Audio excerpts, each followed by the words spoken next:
Yo, guys. Hey. Okay, so what's up? Sorry for the delay there. I'm gonna grab some water real quick, and I'll be right back.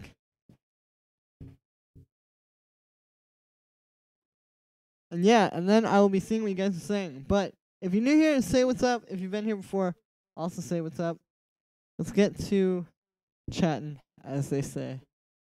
Cool. One moment.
Yo, guys.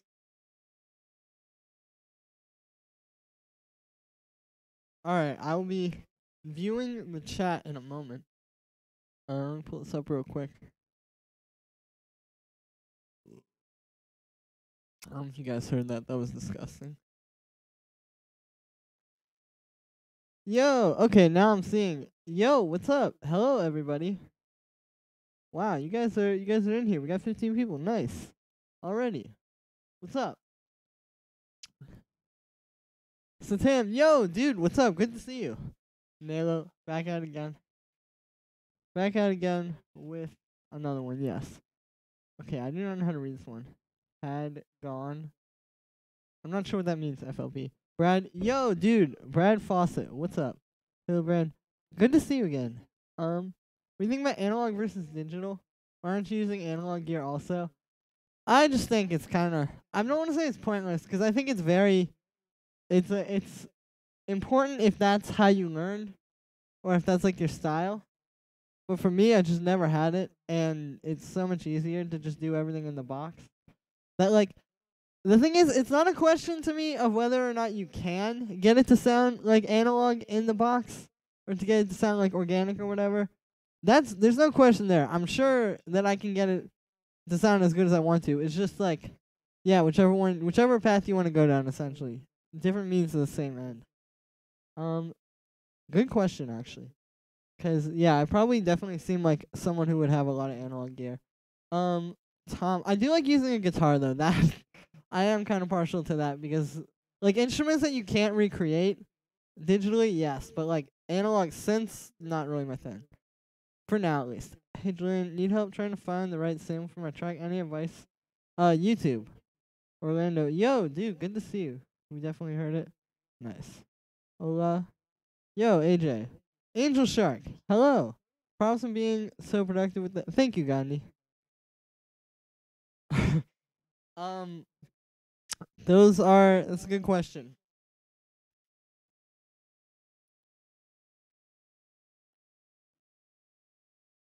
Oh. I'm just gonna say the answer is not no. I think you can make a cake from scratch on Operator. A lot of drum code producers create monster cakes. Yeah, I could actually probably do that. Also, yo. Hey, Mary Circle 104. Thank you for subscribing. Fifth Amendment, yes, but I live in a currently illegal state. But hopefully that will change soon.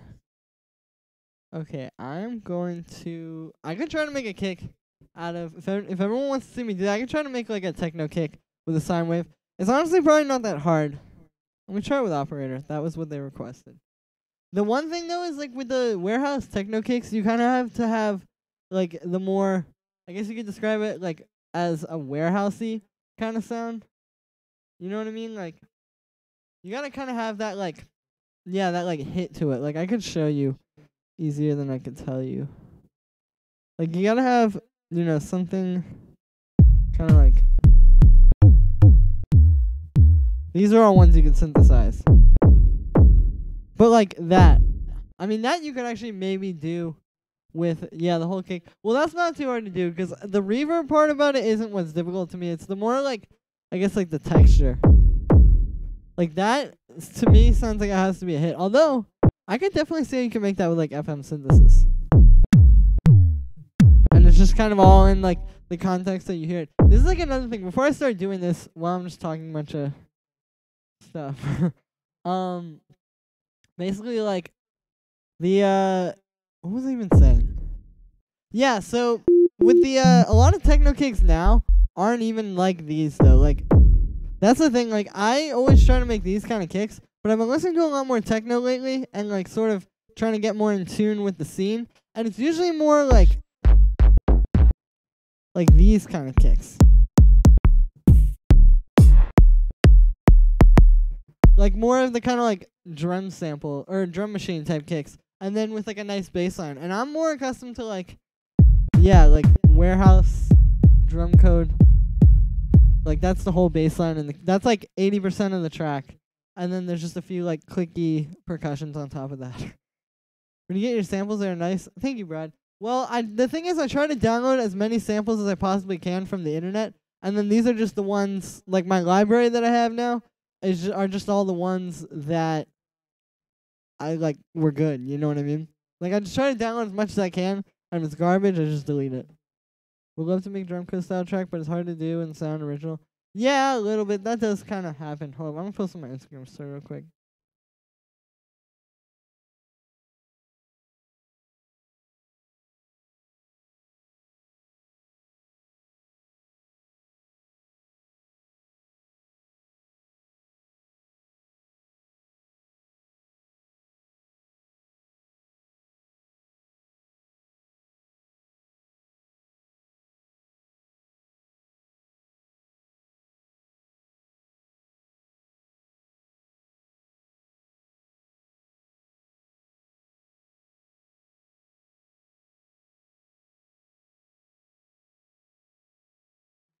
Hey, sorry about that, guys. Working on that marketing. Yes, I am. Seen Lily Lens the other night, and her cakes are insane. Yeah. Like, definitely, her cakes are pretty crazy.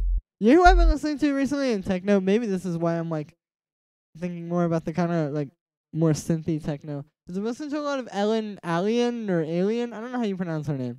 But she's got, like, a cool sound. I feel like she's kind of, like, more unique, you know what I mean? Like, it isn't just techno for the sake of techno. She's kind of, like, more of, yeah, just she's got kind of more something unique. Okay, so what I'm going to try to do here is do this with FM synthesis, because you can hear we can add a pretty nice transient. She's good. Yeah, that's a pretty good track. What do you think of Tech House? I like Tech House. I was more into it like a year ago. Well, actually, like more than a year ago now. There was actually a point in time where I made a bunch of Tech House and was like trying to get into labels and stuff. But now, I mean, I still like it now. I just don't really seek it out as much because, I don't know, I like other things a lot more. Search for, hey, thank you, Hildebrand. Yeah, we out here doing that artist thing. That's what I'm doing this all for. So, you know, hey, Jay, try some stuff. If you send those to the email, I will actually check this out. Look in the, it's all in the description. Check that out. Trigger, yeah. I know what you mean. Alright, this is not really what we want.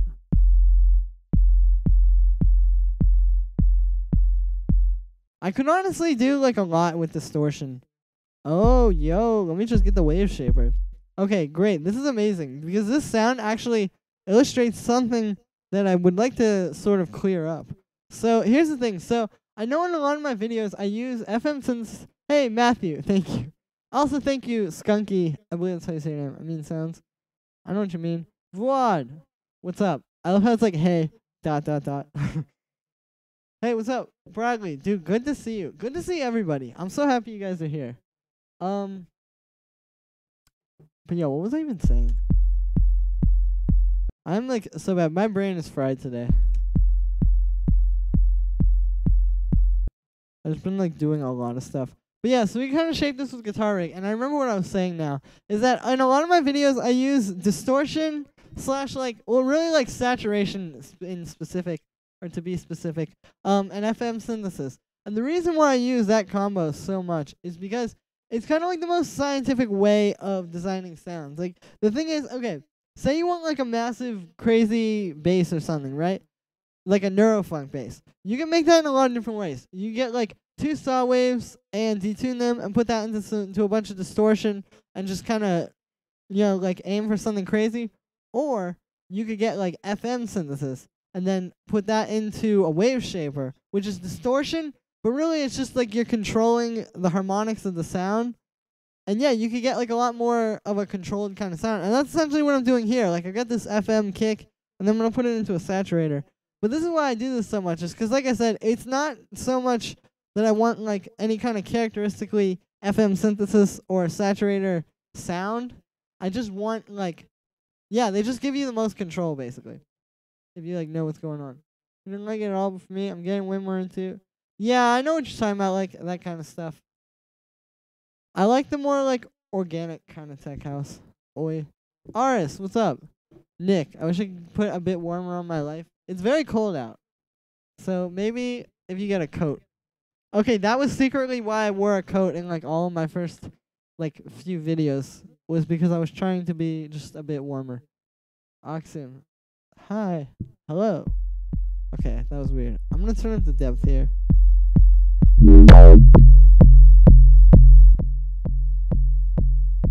Ah, we're getting somewhere. This could honestly be like a cool bass.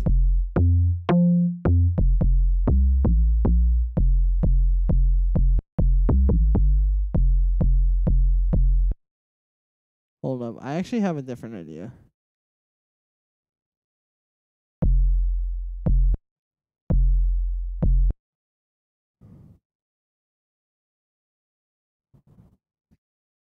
I want to do like, yeah, I want to use this to kind of do more of a bass line.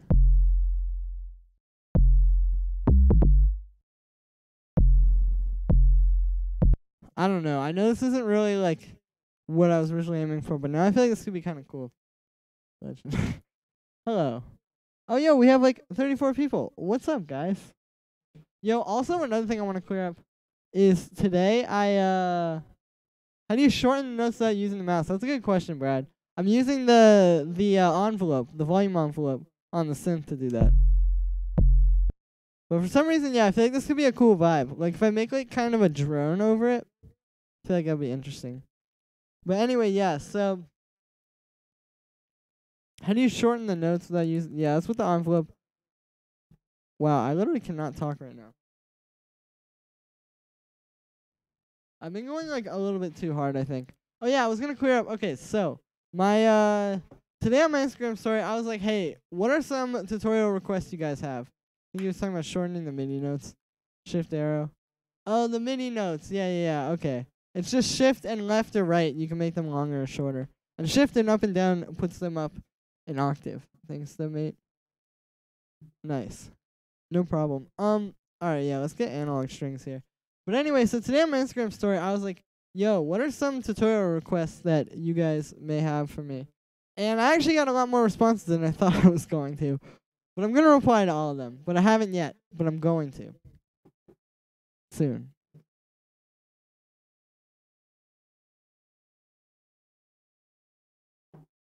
Alright, so for some reason my analog strings always opens on this preset. I think it might have been because I did the batch resave or whatever. Somebody suggested that to me a very long time ago while I was streaming.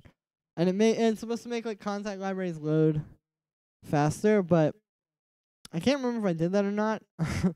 But this loads very quickly, but it goes on this one preset now, so I guess that is the cost. Okay, why can I not hear this? Hang on, I think something's like messed up with my MIDI. Cause what happened, or with the like MIDI input thing or whatever, because, alright, I'm just gonna name this baseline track. But anyway, yeah, so what happened was, if I turn on my MIDI keyboard over here, which you guys can't see, but it's to my left. When I turn that on while Ableton's already open, it like sometimes it doesn't really work. So I just have to close it and pull it up again. So 1 sec.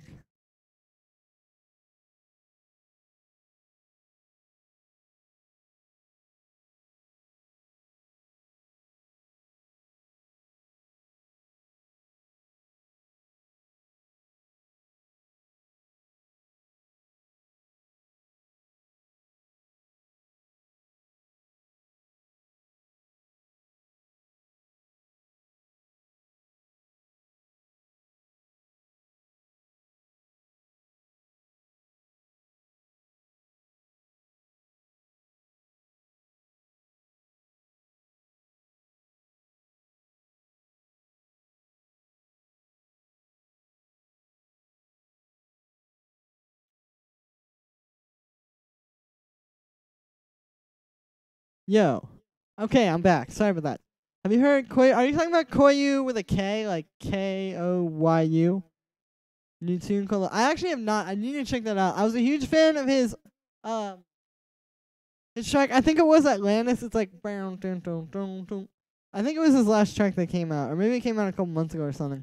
That one I thought was an amazing tune. Marinus, what's up, pal? Hello. We love Ableton. Still repping FL Studio. True. I mean, I guess, someone's got to do it.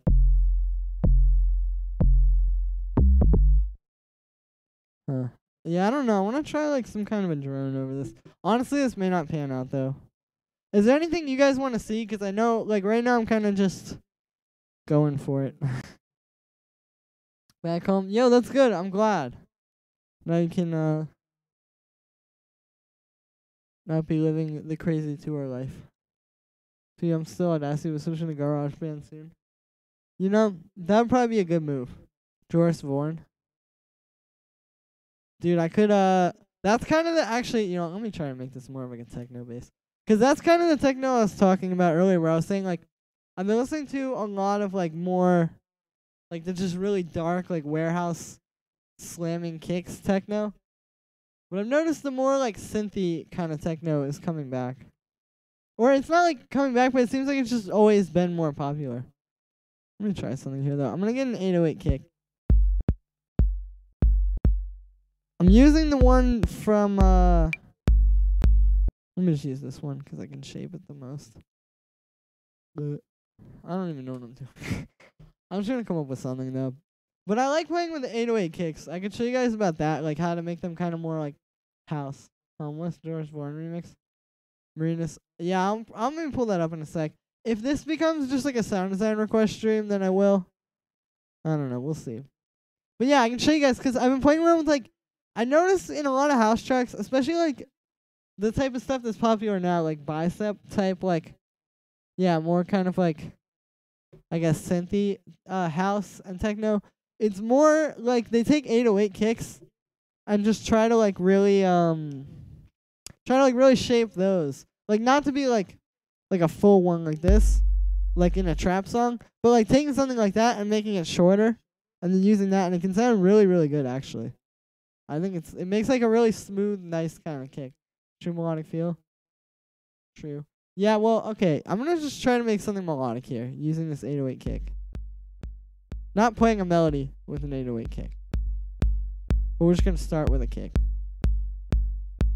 Yeah, see, like, that sounds honestly quite nice. And it's still short enough to be like a house kick. It's not like like I said, like a trap 808.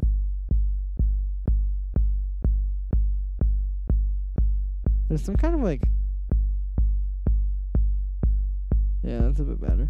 And I'm gonna put a little bit of a filter envelope. Honestly, filter envelopes are like the key with Absolute Rammer. I'm sure I played it in. True, I'll check that out at some point maybe. Heard of Terror Jr. Maybe do a tutorial. I have heard of Terror Jr. actually.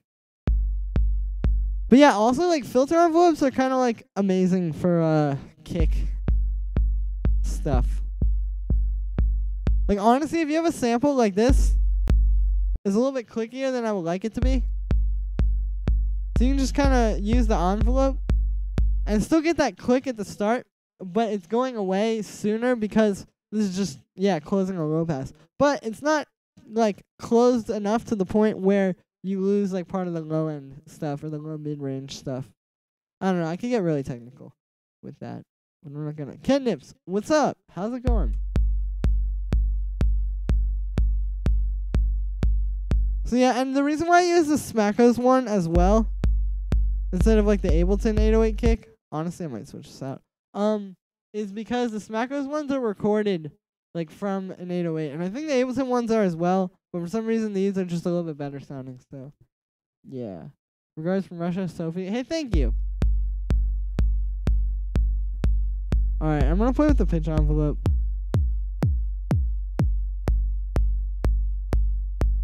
Because we can do a lot with that.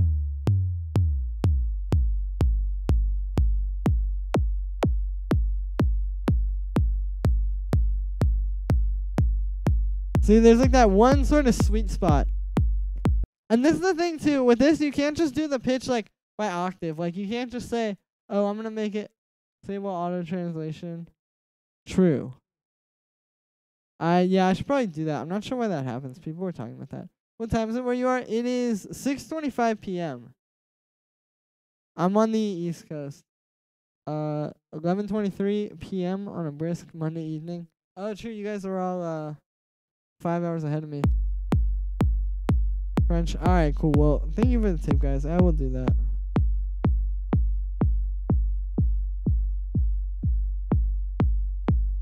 But yeah, so we took this and made it into this. And then like I was saying with the pitch envelope, you don't want to just do it by like octaves. Like you don't want to just say, oh, I want to make it like, okay, let's put it up 12 semitones, let's put it up 12 more. Because like it doesn't have to be tuned with the kick or anything like that since it's just a pitch envelope. But you can really see, like, it gets kind of a big difference going from one notch to another one with this. Like, it's very nuanced, so you gotta be careful and treat it as such. USA. Same. Just do a stream where you have people send in, like, one random sample each, and you make a beat with them. It can get really hectic. I know, actually, that'd be kind of cool. Well, I'm gonna do a stream, like, sometime, I think I'm gonna hit 10K either this coming weekend or next week, and I'm gonna do something cool. I was thinking of just doing a free sound design request stream or something like that for like right when I hit 10K, but I'm not sure. But maybe I'll do that. That would be cool. It would be like that. I know that Boiler Room thing. I saw the one with Igloo Ghost. That was really cool.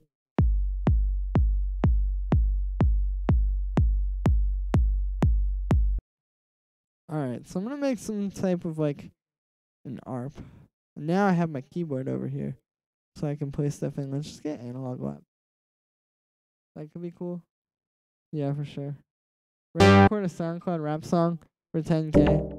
You know, there's just some part of me that thinks that wouldn't be a good idea. Going for the submit a sample idea. Alright, I'll do that. I don't mind that. We can get that. We could do that. That'd be cool. That's what I'll do.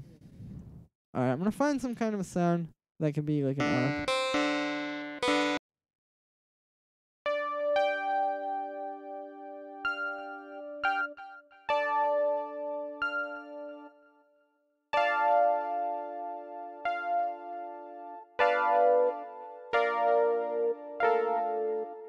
Alright.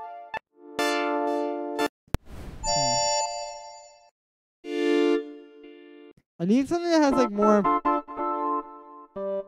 Honestly, this might be kind of cool as an ARP though. Alright, so I'm pretty sure the chord. Let's play it.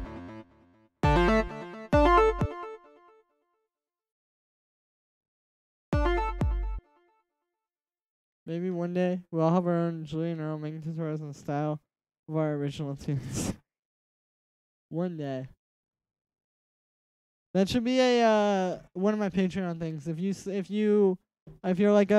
me like $20 a month, I'll make a video about how to make music in the style of you, and then you can roast it.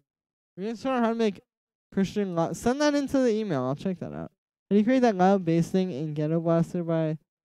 Also send that to the email. It's all in the description. You should limit everyone to one sample. Yeah, the multiple samples thing could get annoying. But yeah, I'll just do one sample each. I don't mind that.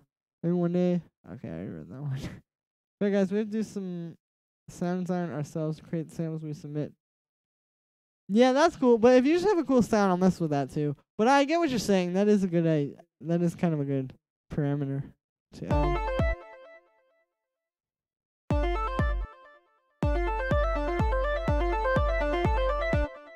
Yeah, there we go. It's not much now, but it will be cool. Trust me. All right, I'm going to make this really long because I'm doing this. I'm actually talking, or actually I talked about this in the video that's coming out tomorrow, which I recorded this morning. But I'm doing this thing where you make like an ARP and then it's sort of like an irregular pattern. Like this whole track or this kind of like loop that we're listening to kind of goes in bars, right? Like you count 4 kicks. 4. 1, 2, 3, 4, so on and so forth. And yeah, so it goes in bars. But this restarts, if you see, here in between the little 1.2 and 1.3 there. So it's like, yeah, like I said, it's irregular. Like it's not on the same sort of like time as everything else. And so it gives you kind of like a cool sound. Like it makes it sound more random because if you see here, the root never starts, like it never restarts on the same note. It's always restarting. Polymeter. Yeah, there's probably like a bunch of actually musical terms that I do not know for this. Reminds me of, yeah, I know what you're saying. Have you heard of, I have not. You guys have a lot of music suggestions that I've never heard of, but that's cool.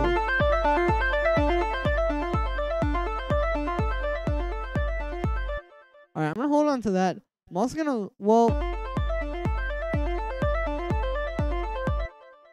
Huh. No, let me actually just try to find a better sound for that. Bleh.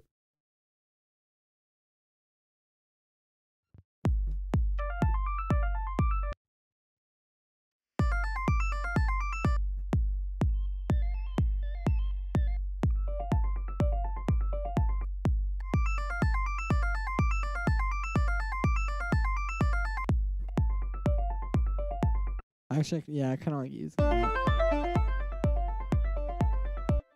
There we go. It's more layered. And I'll put those in a group and do some group processing as well. Should after 8 kicks lower the notes and do the same a few times? Yeah, that would be cool. Basically pulled a missing note, made a couple heavy tracks. Oh, that sucks. That's like Jai Paul.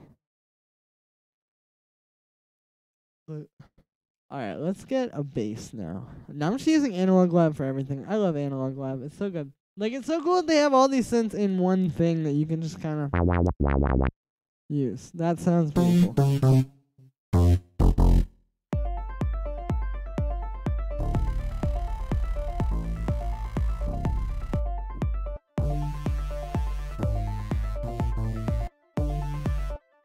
Alright, that ain't it.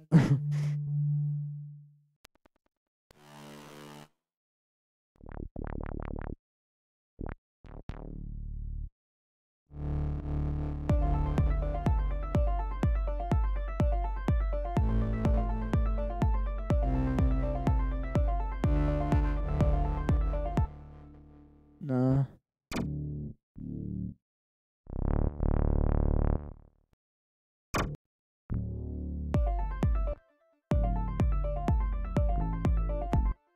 Nah, this isn't really going anywhere. Alright, that was worth a shot. I'm gonna pull up something else. I made this yesterday. Tell me what you guys think. I was trying to make something...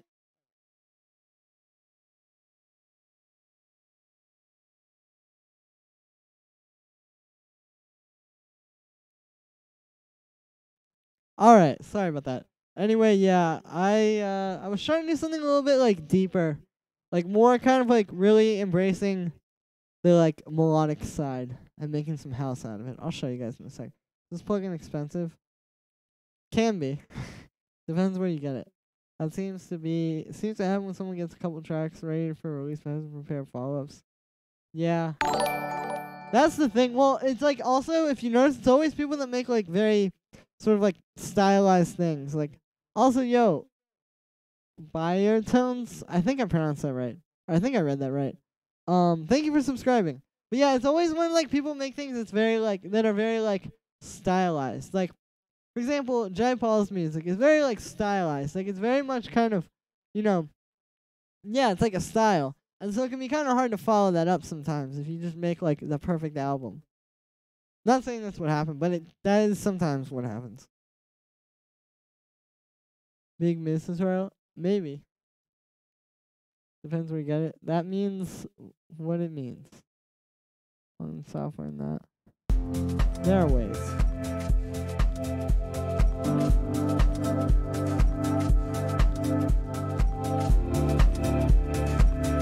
This is very quiet.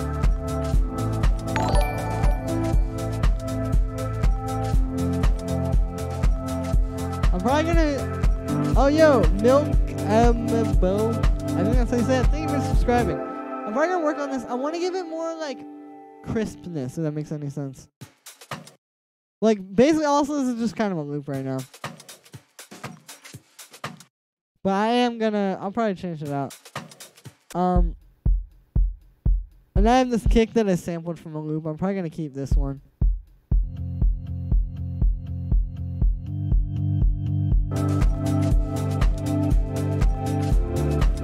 But basically what we have going on here, that's like the main stuff that you're hearing.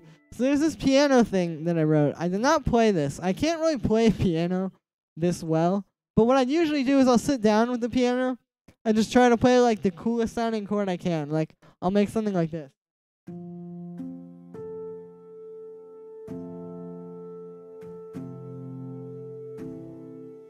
Like just sit there and do stuff like that. And then I usually come up with like a cool chord and then I'll write everything around that. Or just, you know, stuff like that. How important is key? Very important. You gotta always be in key. I mean, obviously there are exceptions to that rule, but if you're wondering how important key is, you should probably worry about staying in key for now. Nice sound. Thank you, Marinus. Yeah, of course, una corda. But yeah, so it's this piano thing that I wrote. Here, I'll turn off the LFO tool.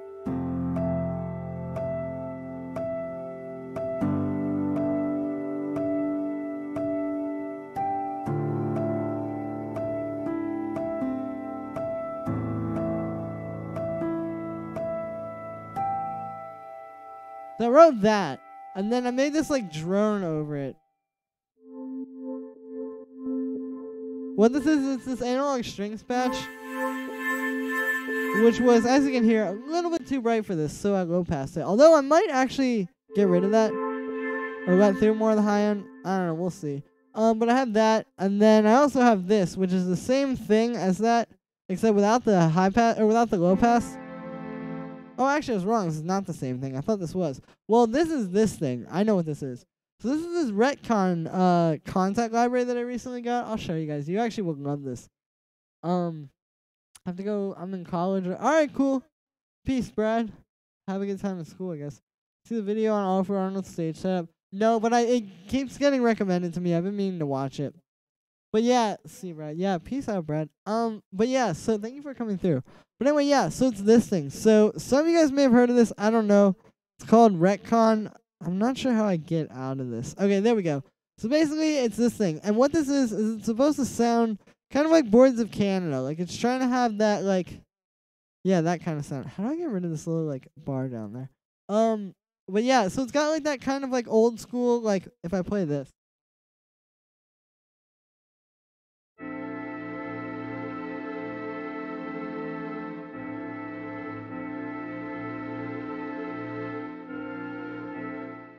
It's got like that kind of sound. And so I have this thing playing like this drone, which is just the same thing as that other drone that I showed you guys. But then I put this cool guitar rig patch on there called Fuzz vs. Reverse Split. I use it on here a lot. And it just turns this into like the button next to... Thank you for that, Marinus. I appreciate that a lot, actually. But yeah, so it just kind of like chops it up and does all this crazy stuff. This is actually what I do a lot of times in the videos when you guys hear, like when I use, like, old school, like, kind of rave chords, like in my Tesella tutorial, this is what I did. I made, like, some M1 stabs, and then I put them through this preset. Because it just, like, does all that kind of stuff. The third on the right above. Thank you for that, Marinus. I will actually use that in a sec. But yeah, and then I just have LFO tool, some EQ8.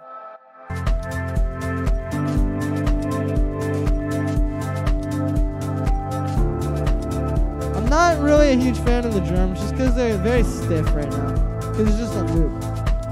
It's a very good sounding loop. But it doesn't really fit here because I haven't, because I didn't make it for this.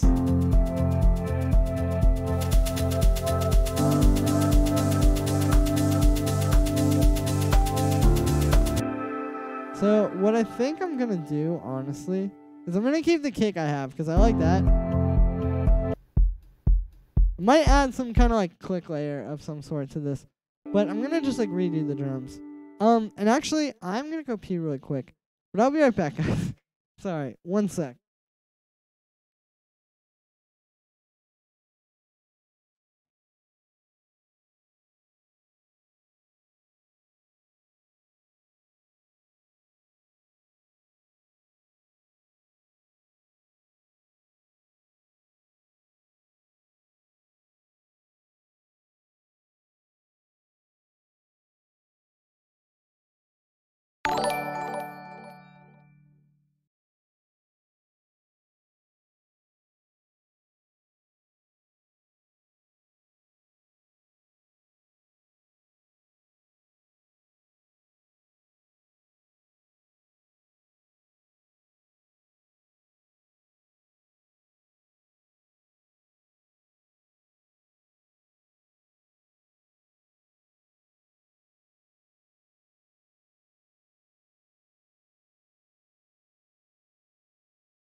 Yo, who got a joke?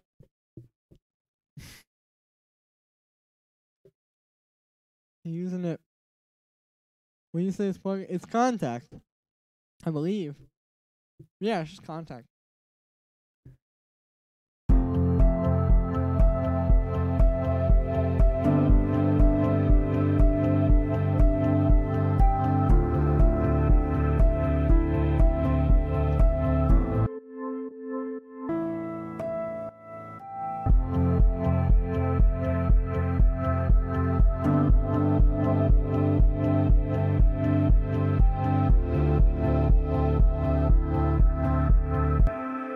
Alright.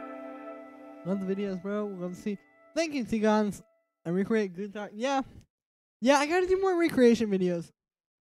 There were a few of those requests in my DMs today after I posted that thing about what you guys want to see.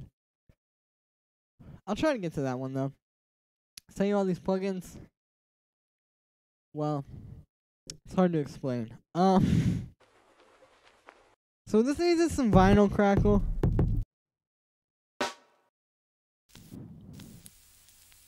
This is a great one. Like a really crispy one. Like I said, I'm really trying to get that crispy, organic sound.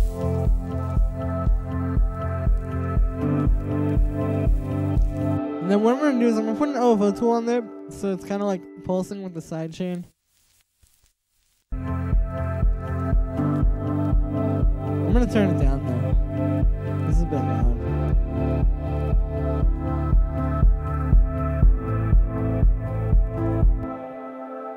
Now my eyes are going down. Alright, peace, Marinus. Good sleep, dude. Have a good sleep, dude. Truly hope it's an amazing one. Okay, so it needed that, and it also needs some guitar. So I'm gonna grab the guitar.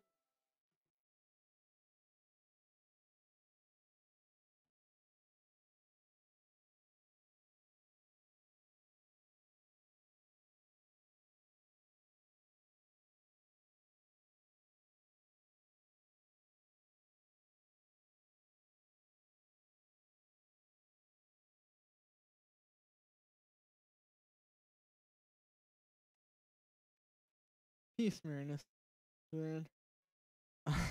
Okay, anyway, so I have the guitar now. What I'm gonna do is, yeah, like I just want some cool ambient stuff. I believe I have a pick somewhere. But yeah, so what I'm gonna do here is I'm just gonna pull this up. I also gotta switch this to my ASIO driver, the like FL Studio one. I believe there's a bit of echo. Hey, thank you, Moton. What you be on, man?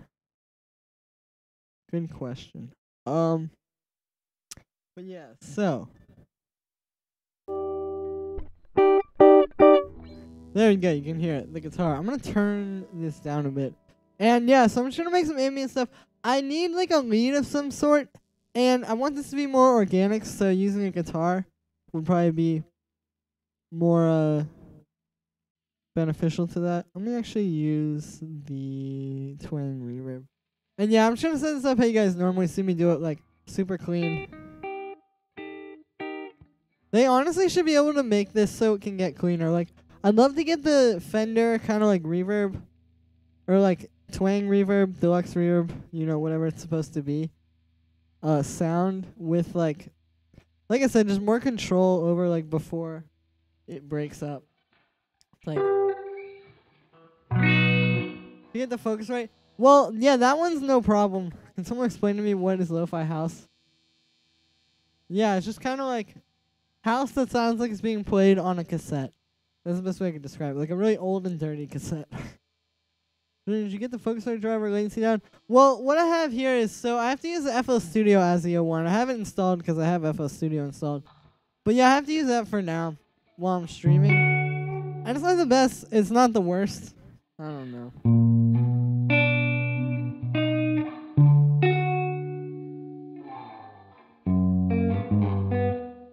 Alright, so yeah, so we got that. And I'm going to add some delay on here. I think I'm just going to use tape echo. Lately, I used to just kind of play around with tape echo, like how it came by default. But recently, I've been turning off the sync. And it just gives you like a lot more control because, like, especially with these kind of more like tape echoey types of things. Like, yeah, you can just get those really cool like fast echoes.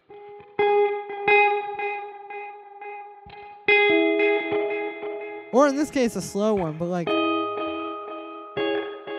yeah, and it doesn't really need to be synced because this is going to be going into a bunch of reverb anyway. So yeah, you're not even really going to be able to tell. Search Lo-Fi House. Yeah, just listen to Winona by DJ Boring. Alright, let's use this one. You know what tutorial I wanted to make also? Julian, bro, what do you make? Show how to make Lo-Fi House like Ross from Friends, Tyler the Creator. It's a lot of different things there. But yeah, one of the videos I wanted to try to make was like how to make guitars sound cool because I've spent a lot of time trying to figure out how to like record guitars into a computer and have it actually sound good. And I feel like a lot of other people could benefit from that knowledge.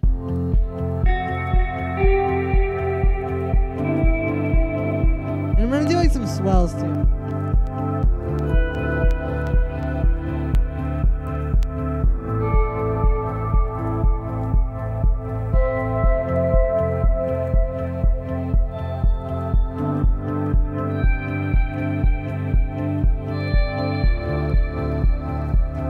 Stuff like that, you know.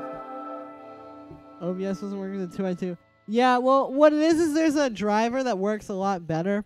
That has like a lot less latency. It's this Focusrite USB ASIO one. This one's made for the interface that I have, but for some reason that one just doesn't go through OBS. Like this desktop audio thing. Yeah, that's the audio coming out of Ableton, and yeah, it just doesn't work with that one. But for some reason this FL Studio one does, and it's better. Better than nothing. Got any latency problems? Yeah. I need to turn that down probably. And obviously I'll sidechain it too.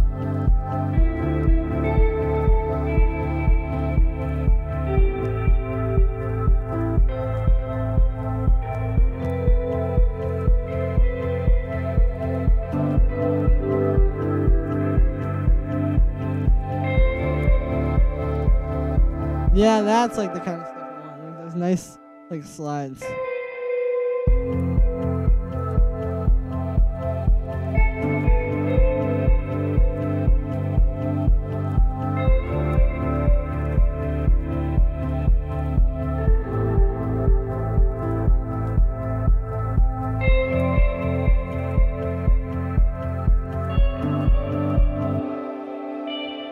turn off all the reverb while I'm trying to figure this out, because it just gets annoying. Sounds like Lane 8 Rise. True. I think I've heard that track before.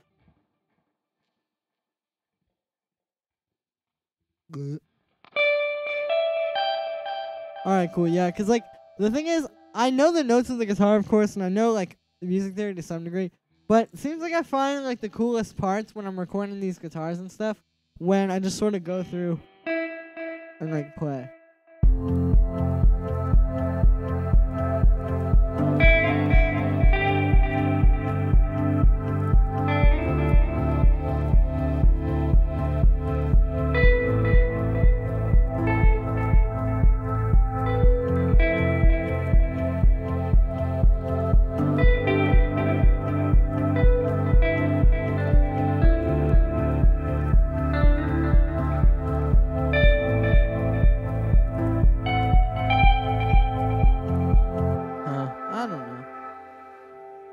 We Are Your Friends, a beautiful film.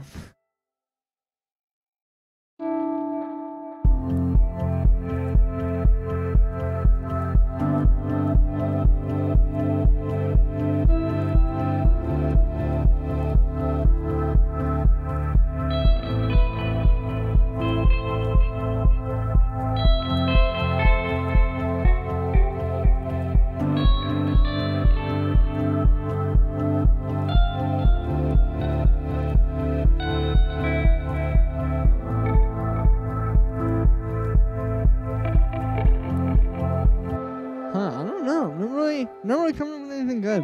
Let's try to make something with a synth.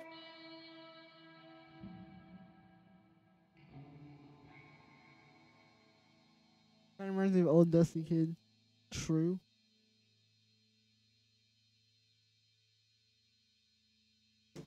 But yeah, I'm gonna let's just get like a synth, because I don't know, I guess I'm not really coming up with much. Let me see what key this is in again. Like with this piano. We are in, I believe.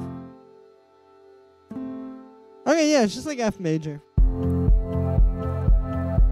Maybe I can play around with something around that like E and G kind of thing that's hanging over the top of the piano.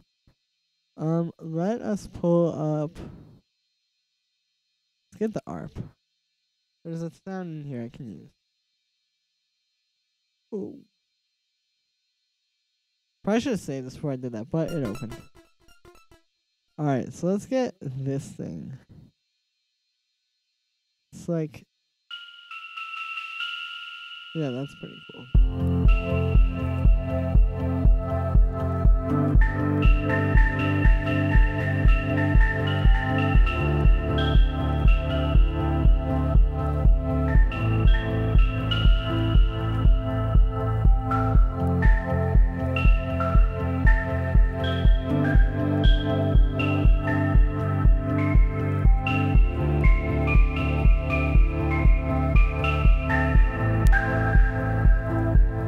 Yeah, see, like, that's kind of a little bit more interesting, huh? I'm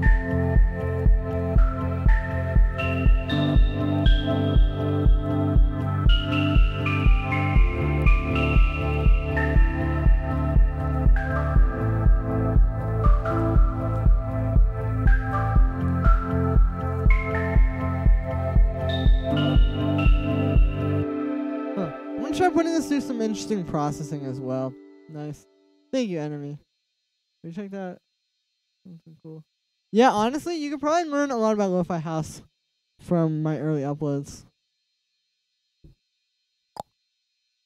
But also, there's a lot of information out there on the internet, I guess, about lo-fi house. It kind of exists on the internet, mostly.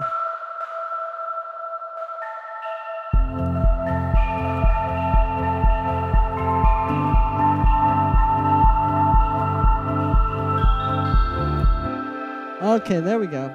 I think I figured something out. And I'm not even like 1,000% that I want, 1,000% sure that I want to keep those like that little thing. Because it's not the most interesting thing musically, but, you know, it could lead itself to something cool.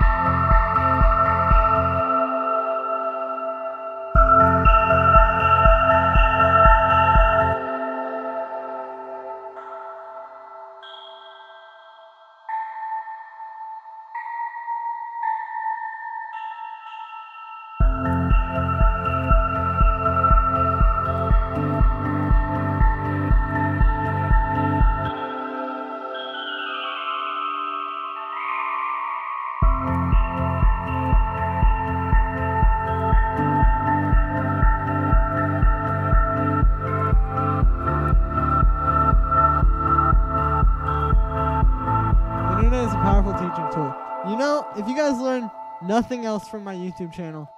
At least I can give you that. DJ Boring for fact. Yeah, that was definitely a good one.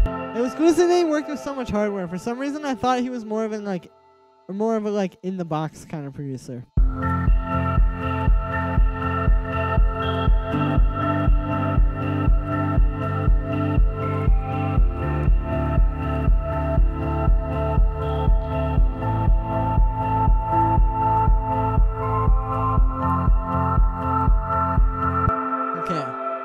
I think I'm gonna take one more try with the guitar, because I think the problem was that I wanted it to be doing more than it needs to do. Like, I literally could just have it doing, like, these kind of things. Like, just those cool slides with the reverb, and that'll be fine. Do you take submissions? Yes, I do, enemy. It's in the description. I'll probably pull those up in a sec. I know I haven't done that yet on the stream, guys. Alright, there we go. Yeah, so like, I can just add a few of those. I'll just hit record and see what happens. I'm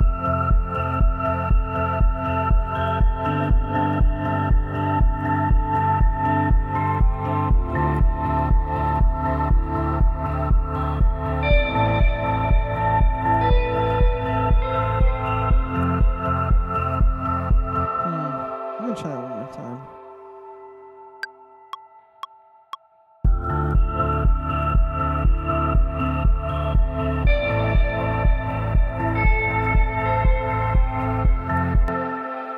Guitar is actually out of tune. That's not ideal.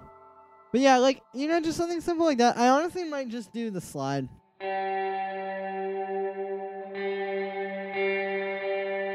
Alright, there we go. Alright, yeah, let's record that slide and I'll be done with it.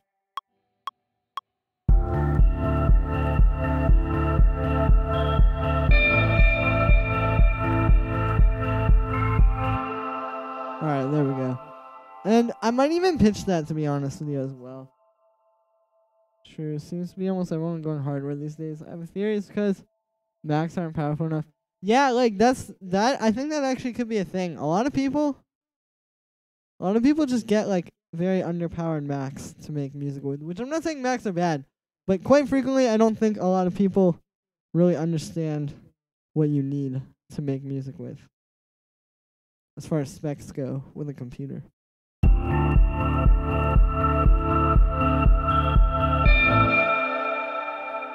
Alright, and that's a little sharp. Honestly, not like sharp in pitch, like sharp in tone-wise. There we go. And we need an LFO tool on that as well. Nice, let me try pitching it down. I like pitch down guitar, it sounds cool.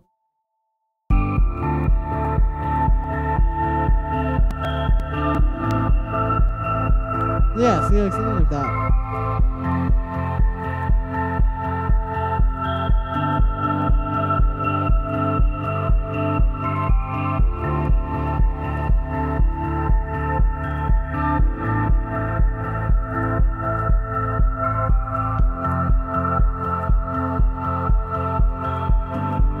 That cost for performance is pretty yeah. I mean, that is an undeniable fact. Also, I think my strategy of pitching these down was not the most ideal one. What I'm actually going to do is put a low-pass filter going into the guitar rig, because what's happening is basically just that this, I guess, is just a little bit too trebly, and then the amp is kind of like amplifying that, so to speak, or putting that under a magnifying glass. But if I just get rid of that super, like, trebly stuff. Yeah, see, it's a little bit smoother. Channel bass. I'm not sure what that means.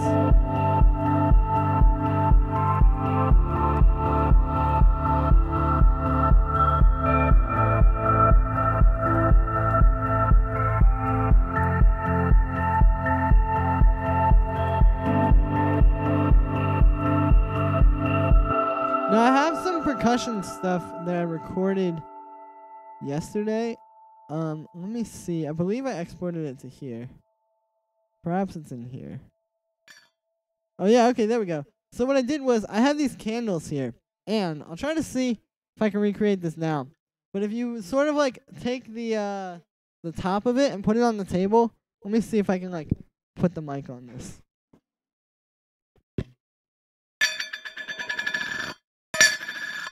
I know that was very loud, but yeah. So like basically, I recorded a bunch of that, like just dropping it on the table, and I feel like that could make some cool percussion here.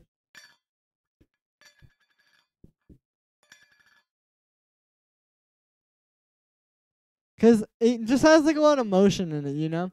And then what you end up doing is like you get weird rhythms from that. You don't see it. Yeah, you guys couldn't really see it, but you know. Alright, let me turn these things up a little bit though. I mean they're very quiet samples. I recorded them with this mic, which is really not the best mic, but it gets the job done for these kinds of things. But yeah, so I'll let you listen through like some of these here.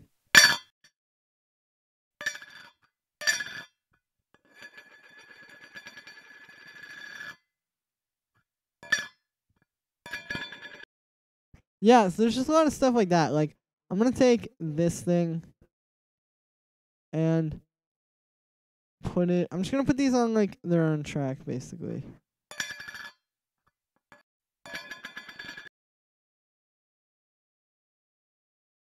Alright, that one.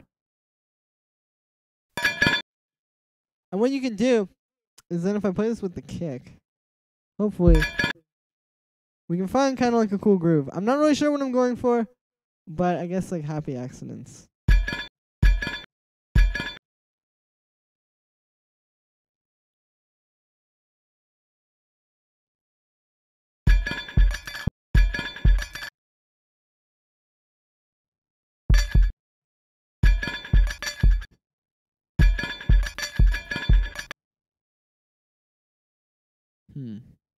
Let me just take that first little part of it.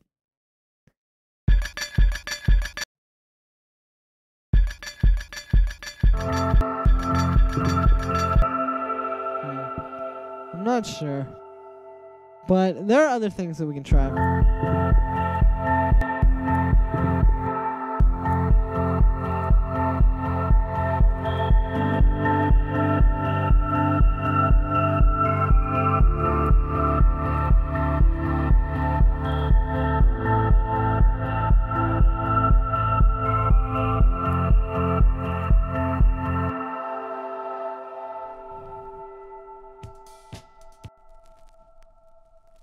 Let me get like some drum breaks and try chopping those up. True. iPhones still 720p, strictly a culture premium. I do not disagree with that. Granulate it. Yeah, that would be cool. That's actually what I was thinking with those sounds. The like candle top sounds was to basically just like put them in a granular synth. But yeah, I don't know. I'm just gonna find some like percussion. That would be really cool if it didn't have the guitar in the background.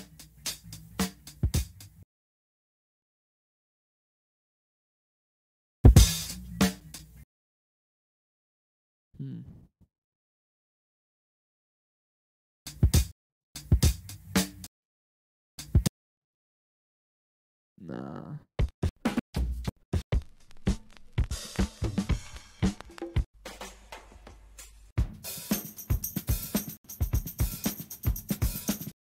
That's got a cool groove. I actually haven't played with this one. And it's not the best like sonically, but putting it through some saturation could be cool. Apple stuff used to be bulletproof. Yeah, I remember that was like a thing when I was a kid. Everybody thought that like a Mac couldn't get a virus. That used to be like a very, very big thing back in the day, it seems like.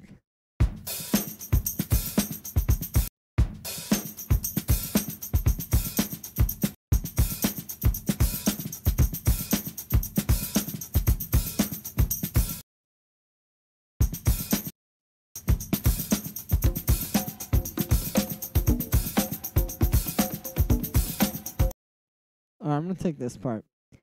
Now this one, I tried to get it synced up with like the BPMs, but since it was played live, I don't think it's gonna be perfect. But, you know, you still listening to? Yeah, I am Jackson. Definitely make guitar tutorial. tutorial. Most of the time I'm playing big riffs. True. Yeah, like, that's the thing. It's kind of very easy to get, like, good distorted sounds, but it's not that easy to get good, like, really solid, clean, like, just smooth guitar sounds, it seems like.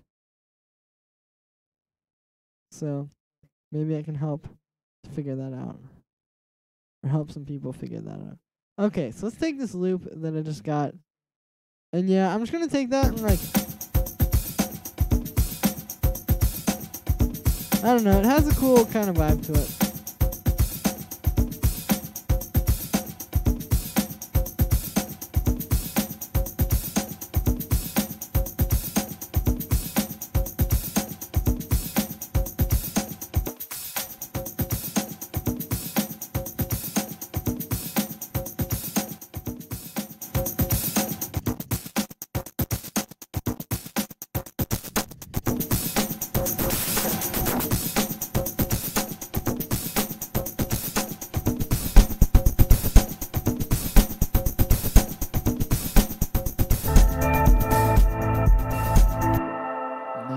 Although, if I high pass that a bunch, no,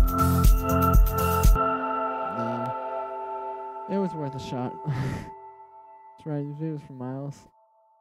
Exactly. I'm playing with Bitwig on Linux. Yeah, I guess that's always an option.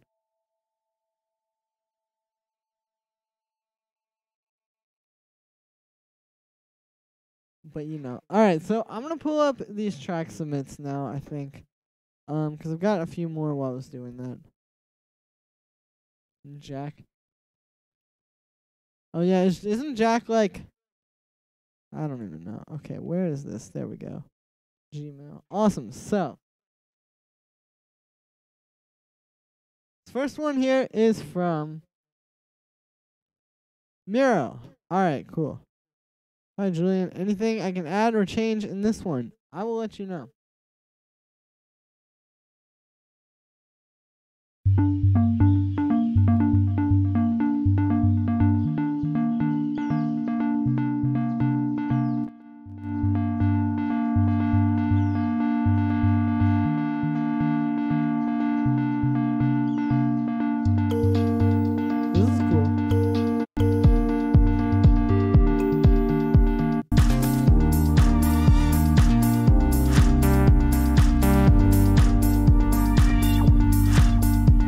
That's the like that one. That's a cool song.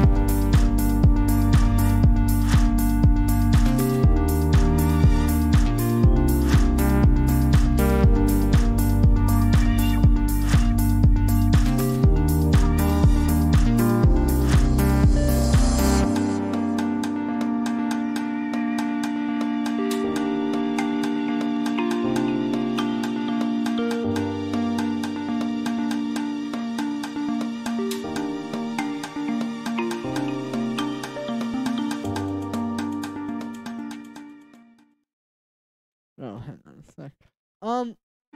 Okay, cool. So this sounds pretty solid. I like these drums. The thing is, I would bring those in a little bit sooner. Like when you get to this part, those drums are cool, but they don't really grab your ear. Like I would maybe bring these in, or maybe just like a few layers of them. Also, I'm not the biggest fan of that hi-hat. It kind of sounds like a sample of like a live one. I would maybe make one with like operator or something. But yeah, this is a cool track though, for sure, Miro. Thank you for sending that through. Okay, cool. So this next one is from Sir Capybara. Hey, I'm producing my first single. It's far from finished. Still need to mix and master and change a lot of things. But can you tell me if it's good or if this is going somewhere? Yes, I can. I like the organic vibes. Yeah, that track was pretty cool. Oh, this is not... Okay, cool. So it didn't work. Sir Capybara, if you could send that in again, I will check it out. But yeah. Alright, cool. This one is from Vladimir. So, my friend and I have recently gotten into house music, and this is hopefully our first official track. We'll gladly hear opinions and suggestions critique-wise. Mastering's not yet fully done, so any tips would help. Let's see.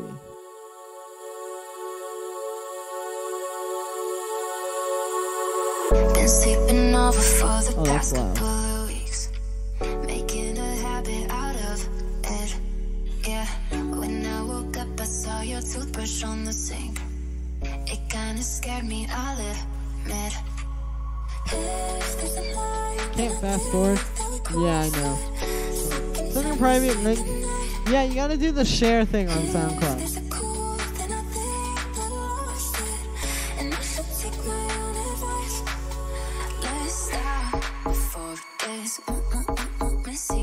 I like this part.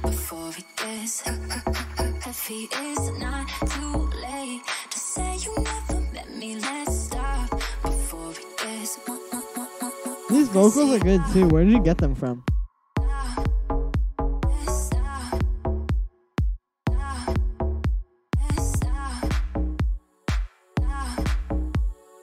Okay, so there's something I'm hearing. Your kick and your clap are missing kind of like transients. Like they don't have like that really sharp, nice kind of like punchy thing there. Like I'll show you kind of what I'm talking about. And I don't know exactly what that could be. It could be compression. It could just be bad samples.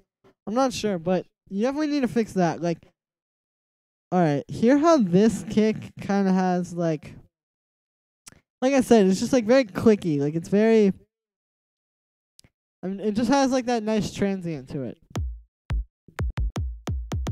Like something like that, you know? Especially that one. This one is kind of missing that. And like, same thing, bright vocals volume 2. True, thank you for that one. But yeah, like, same thing with the clap. Like, if you hear these claps,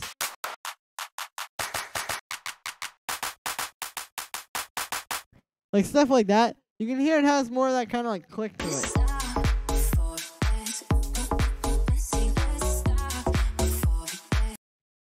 Yeah, those are some cool vocal chops. Like, overall, pretty solid. I'm not the biggest fan of vocal chops right now, to be honest with you. Like, I feel like they're kind of getting played out. But those were some pretty solid ones. Overall, it's pretty good. It just sounded like a bit over-compressed in some ways. Okay, cool. So, thank you for sending that one in, though. This one is from Julian Jackson. Hey, Julian. Like the last time, it's not mastered, but I'd like to hear your opinion. Yeah, no problem. Departure.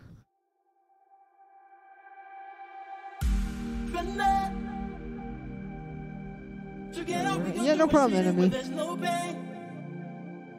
Take me away. Love is forever with you. I mean, no shame.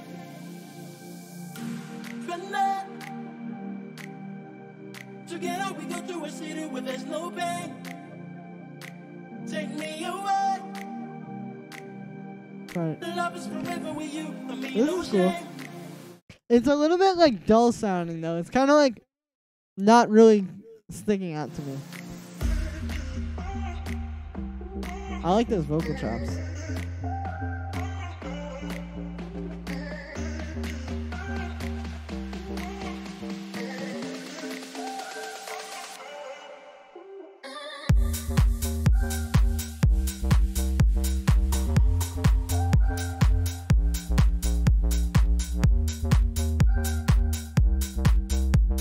Yeah, you're onto something cool here. Like, I like the idea where you're trying to do, like, more of this kind of, like, poppy chord progression and stuff and vocal with, like, kind of deep house. It sounds cool. I like those, like, warping basses, like the ones that go... How it goes, like, back into the next bar. That sounds cool. What? Another deep... Yeah, that's the only thing, like... Deep vocal house is maybe getting a little bit boring. This is a good track, though. Now, the other thing is it's kind of missing, like, ear candy. Like, similar to that last track, it just doesn't really feel, like, full, like, sort of filled out. Like, it has everything there, like, the main stuff, and you got that pretty good, but you don't have any, like, extra stuff on there to make it a little bit more... I mean, I guess, like I'm saying, like, ear-catching, more interesting. I don't know. It can't just be the bass line and the drums. You gotta have some other stuff, but... Overall, pretty solid. I do like where you're going with this. I would just keep working on it. Bring back 2014 house. I support that. Support that big time. Okay, cool. This one is from Prince. I do not know how to say that. Alright, let's see what this is. Is that kind of lo-fi house that, like, breaks your ears?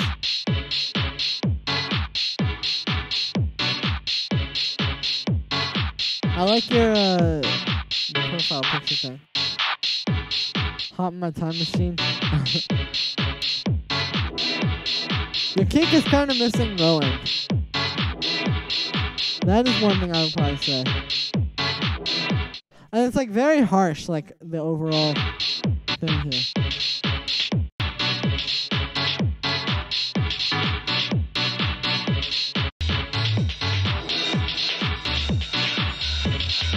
You hear boys noise and Mr. Oyster Club? No, but if you told me that this was that, I would actually maybe believe you.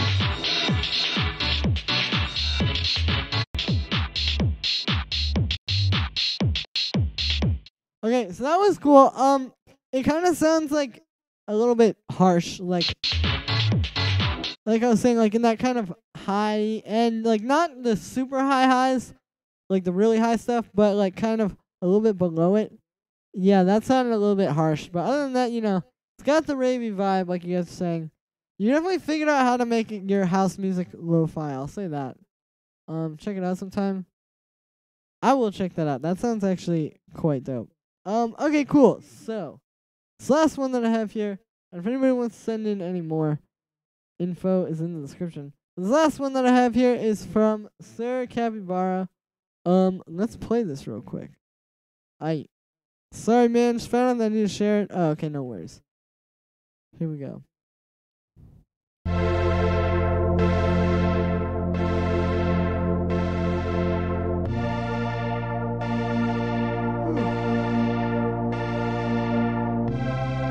Which email? It's in the description, co-op. I haven't told you sooner.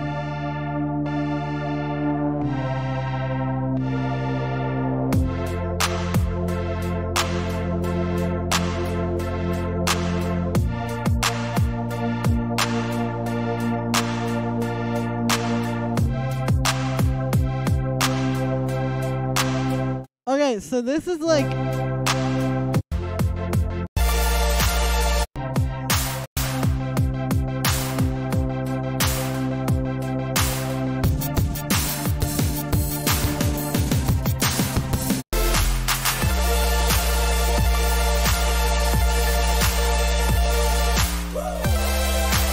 Pokemon Trainer 69.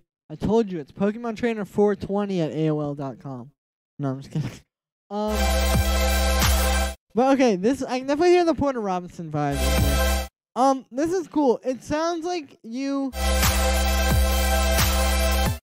are kind of like, you know, just figuring things out. These parts are a bit boring and could probably use some vocals. And like the overall mix sounds a bit distorted as well. Honestly though, like you sound like you have some cool ideas. I would just keep working on it and keep sort of like, yeah, improving what you can do. But yeah, okay, cool. So, this next one here is from, hold up a sec. Gotta see what's going on. Okay, cool. So, this next one here is from, I hope I'm pronouncing this right, Jella? I hope that's the right way you say it. But anyway, it's gonna burn for me to say this. Let's play this. It's gonna burn for me to play this.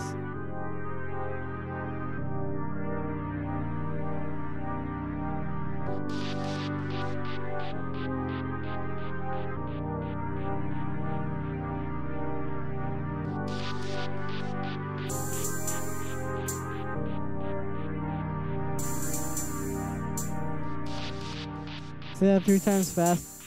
You say that 3 times fast.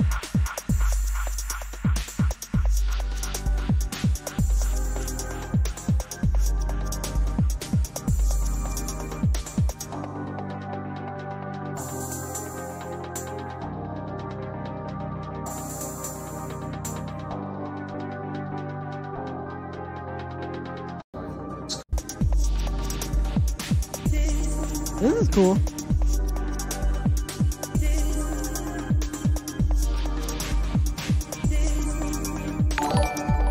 I think you have something very interesting here, actually. This is a very unique track. I would just like keep working on it. There are certain things. Yo, Deep Web, thank you for the donation. I'm not sure if this was you, but if you want to send through a track or a sound design request, go ahead. The email's in the description. But yeah, thank you very much for that donation. But yeah, so like I was saying, this is cool. It's a very unique kind of vibe. Reminds me of like kind of future garage meets techno. The only thing is it gets a little boring. Like, even though it's only like 2 minutes, it does a lot of that same pattern over and over, and the stuff around it isn't really changing, so it doesn't, stay interesting. Like, the thing is, if you want to have something that's going to keep going and going, you need to have stuff around it change, essentially. Warm up. Yeah, something like that. Yeah, I mean, I don't know, though. I think you have something cool. I would definitely keep working on this. It's a cool track. Alright, let's see if we got any more. Here. Oh, okay, cool. I just got your track, Deep Web. One moment.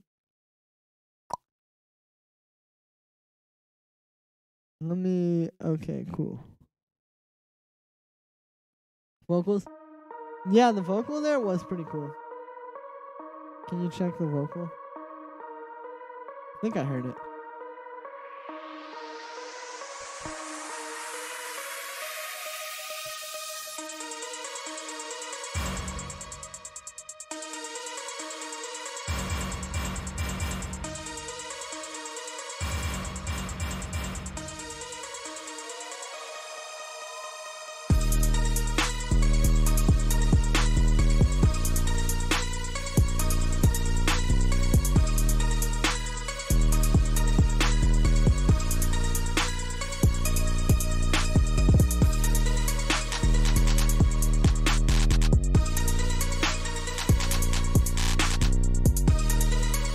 This is cool.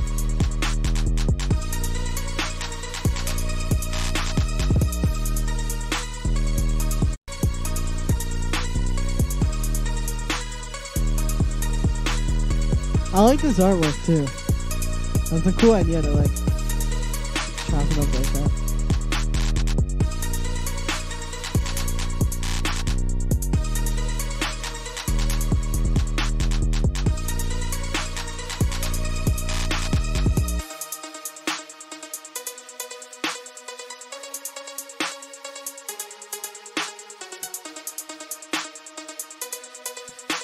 Huh. In this part, it could probably use a bit of bass or like, you know, something to kind of give it the foundation. Like you're going from here, it's very big and a lot going on, to like not really, just kind of like losing that. So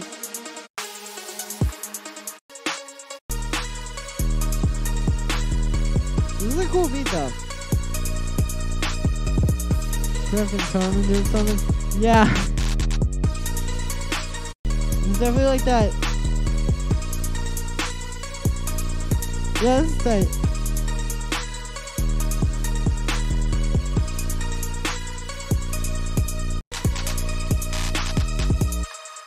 Yeah, I mean, okay, so that was pretty far beat. Like, overall, I like that. It's just the parts when when it loses the bass all of a sudden are a little weird. I'd rather just have the 808 there, like, filtered down. Or you could do like a respace or something like that. But yeah, thank you for sending that one in.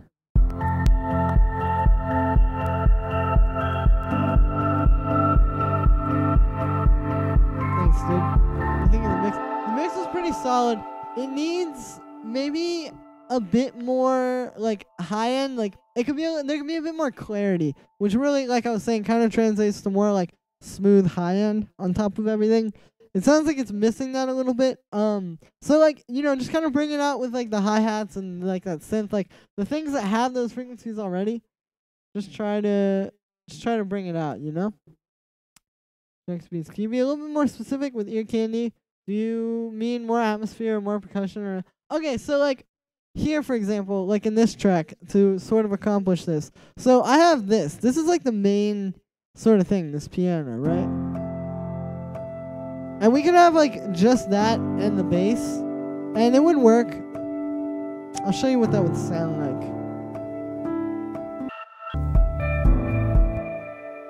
Here, I'll get rid of these guitars. Like, so this is really like the basic main parts of this song, right? But when I start bringing other stuff in, like this, and this, And this.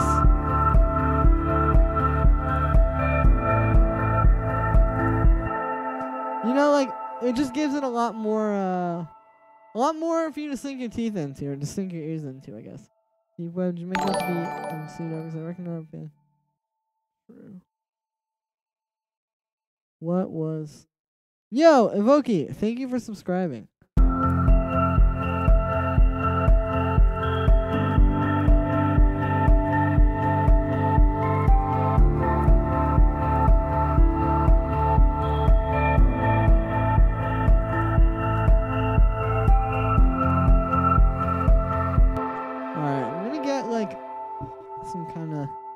Some more drums on here now.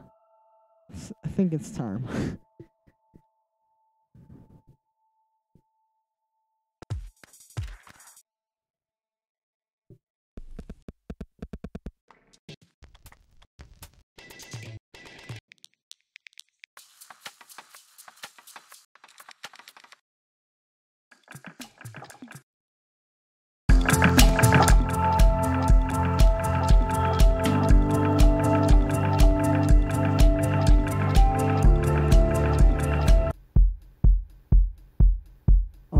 Try also changing this out for an 808 kick.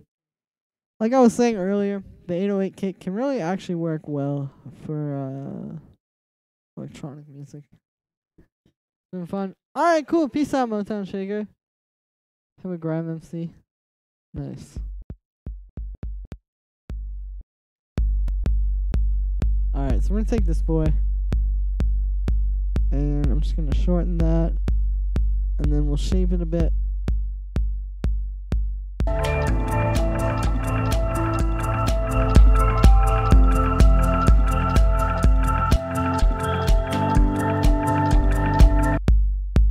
And what I'm going to do here is I'm going to bypass it.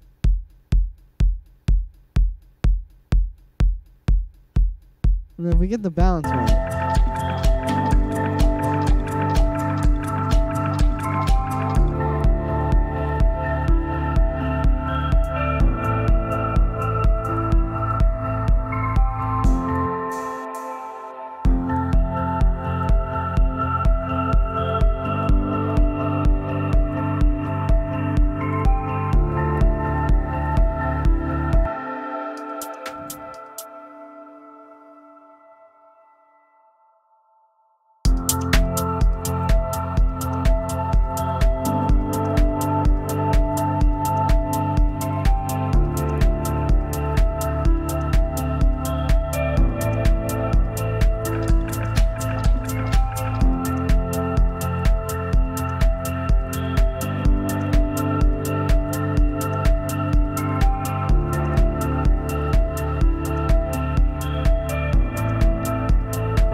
There might be some guy yerking.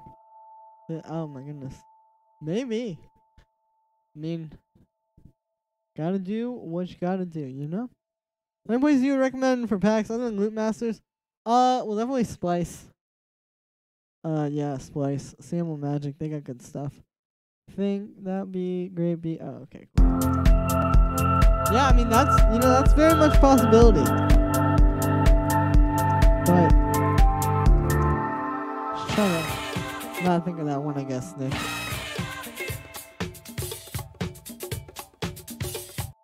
Alright, this is actually very nice. That was loud.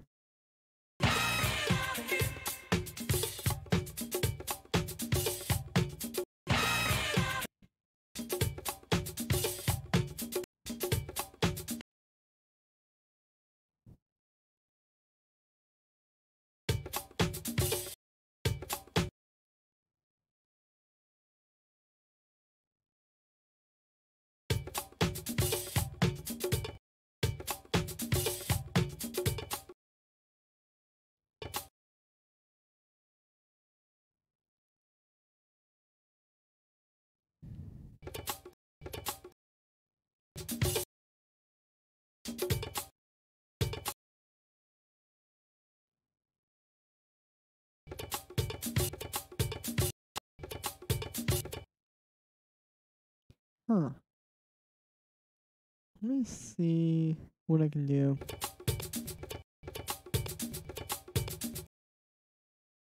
That could be cool. I don't know. I'm trying to get weird kind of grooves here. And I'm probably going to saturate this a bit as well. Might submit another tune. Run so fast until... Yeah. Because, you know, I'm really not expecting people to be, like, trolling or, like, you know, trying to, like, mess with me or trying to get me to read weird things. I mean, I'm not saying that's what you were doing there. Like, I kind of just do that because, like, you know, I'm focused on music production here. So then I always catch myself.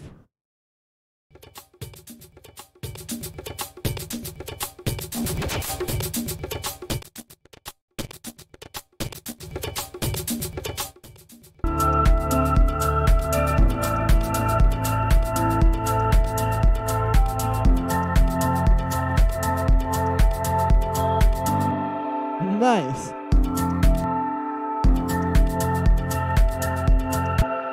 So I'm gonna take this and then I'm gonna get like, I guess that's cool. I'm trying to make like a little bit of a varied pattern, you know.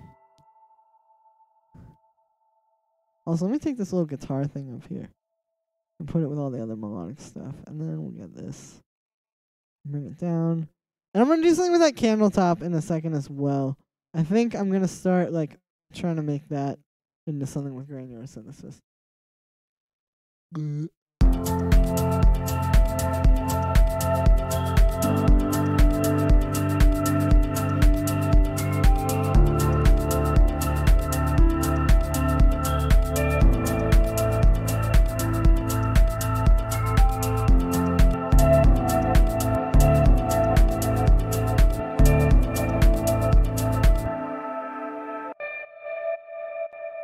Oh, that's like so...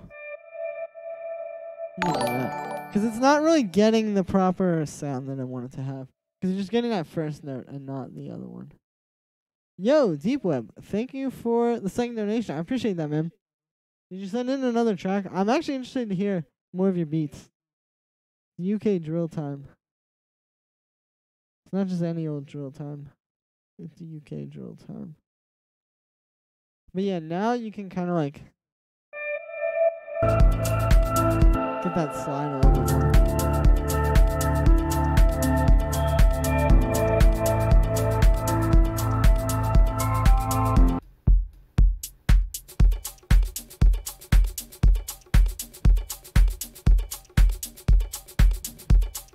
I feel like this low kick is like not small enough.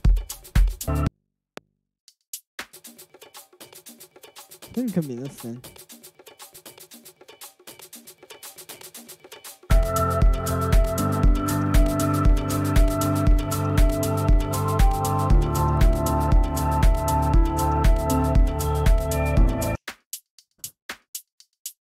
Nice. Now I'm gonna chop this up. Or honestly,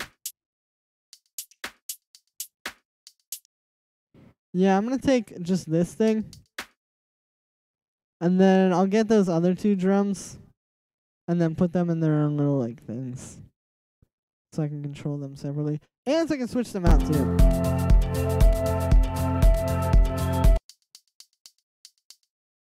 Let me do this real quick though. There we go. Yeah, so basically we're just gonna have like this little hi-hat thing that was in that original. I might cut it out, but you never know actually how much this stuff is adding, and right now I'm just trying to get it in here. So I will worry about that later.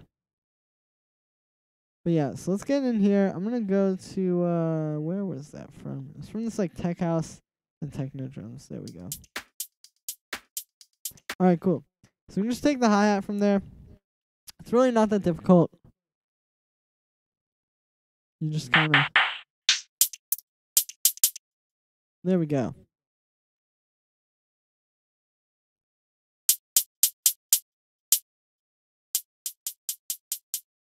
And then, yeah, I'll also get the clap from there, and then I'll program them. I mean, it's very basic, but you know. And I'm probably going to switch this clap out. I'm not sure about the hi-hat. It was a nice hi-hat. I mean, if I was going to, I would just get like an 808 hi-hat like that. But this one did have like a nice kind of high end to it. Yeah, we're just going to take that. Is that why my string keeps?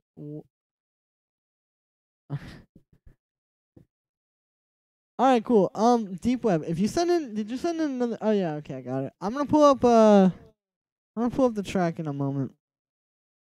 Let me just get this clap in here. And also, another thing I can do now that I've sort of chopped this is I can do this. This I also talked about in my video. It's coming out tomorrow. But I want to show you something. So here's the kick and the clap with them both kind of hitting perfectly at the same time.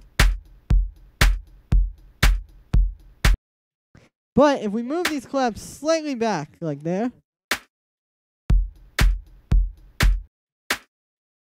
you can hear it doesn't, like it kind of, it's not like as hardcore as like the J Dilla kind of thing where you like put it way back, like that.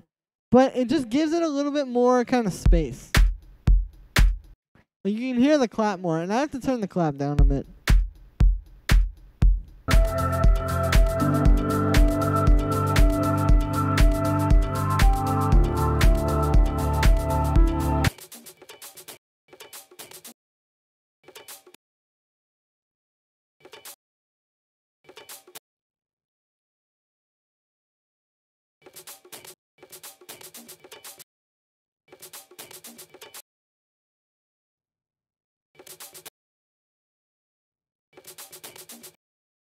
Alright, there we go. I'm trying to get rid of... There's like that one percussion sound in this loop that I didn't like. But let's hear how this sounds. This from an early stream, definitely stolen. Yeah. It's like a nice way to just kind of let the... Oh, did I just delete the hi-hat mess? But it's just a nice way to kind of like, yeah, give your snare a little bit more room to shine. Because when you have these kind of like smaller snares like that, sometimes it can be a little bit weird, but this gives it a bit more space in the beat. And it feels more real too.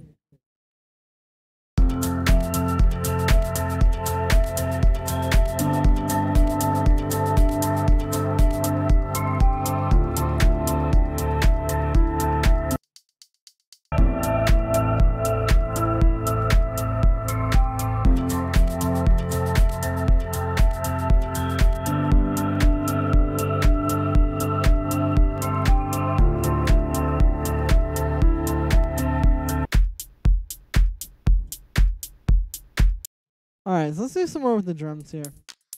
I think I'm going to try and find some more kind of percussion. That one that I did from the drum break, or that I sampled from a drum break, did sound cool, but, you know, I think it wasn't really the right vibe. Although this has some hi-hats.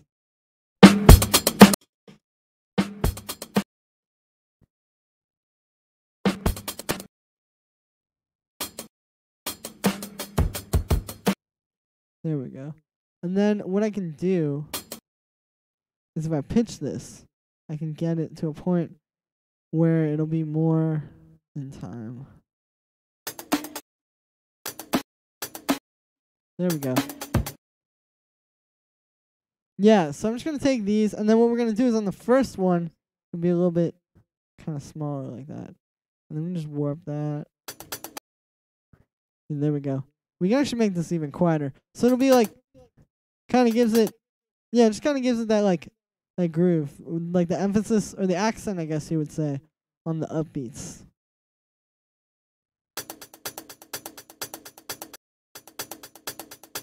Yeah, we gotta shape this a bit. It's not perfect.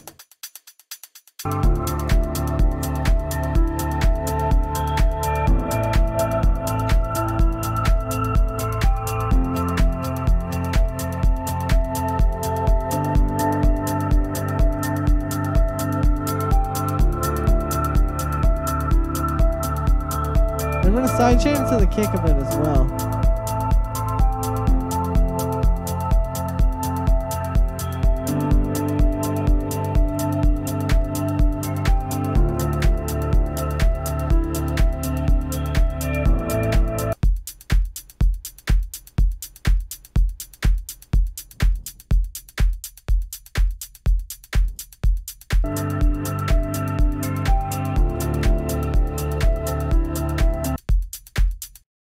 Nice. Now, I'm going to go in a bit more here and probably bring in a shaker, actually, over that hi-hat. Like a 16th note shaker, I mean. Let's get something like this.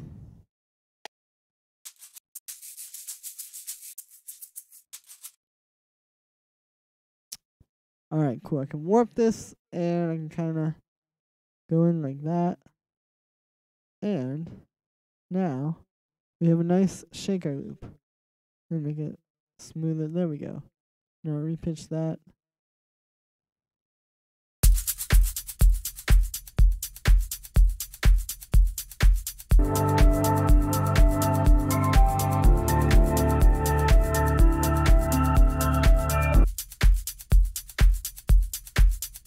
And the shaker gives it a bit of stereo width as well. But you can hear, like, it kind of blends with this.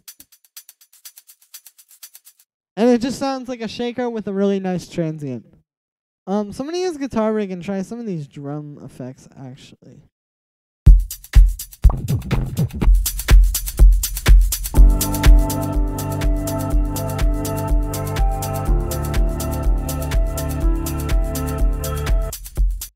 That would sound cool if I didn't have this kick. Let me try and...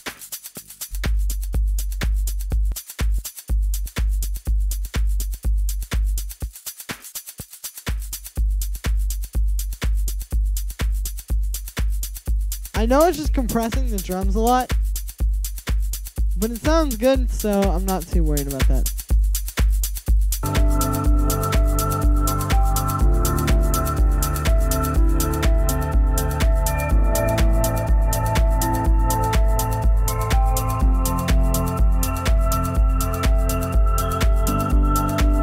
Hey, but thank you, Deep Web. Oh, there we go. That sounds pretty good. Alright, I'll get that sounding like really beautiful in a moment. In the meantime, though, let me pull this track from Deep Web. Give me 4-10 vibes. Yeah, well, that's where the inspiration comes from. But this, like, at the same time, like, when I just listen to this drum groove on its own, kind of gives me, like, a Deadmau5, like, strobe kind of vibe as well. Like, that big, like, punchy, bassy, kind of like 2010... house vibe, you know what I mean? Yeah, it kind of reminds me of that. Alright, cool. So, pull up these submissions. So, alright, this one is also from Deep Web. Thank you for sending this one in, Deep Web. Another one for you. Alright.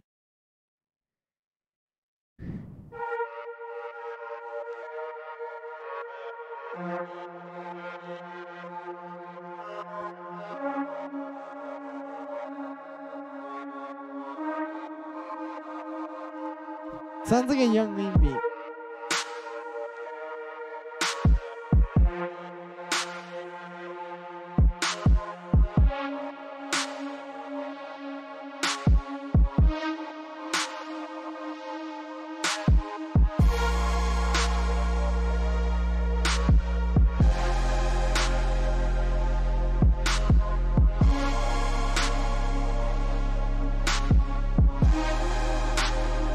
That sounds cool.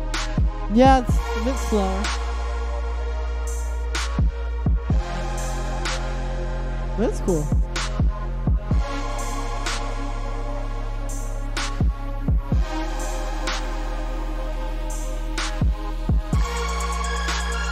Reminds me of, like, kind of reminds me of Rusty, actually, in some ways. With that, like, big, angelic, distorted lead.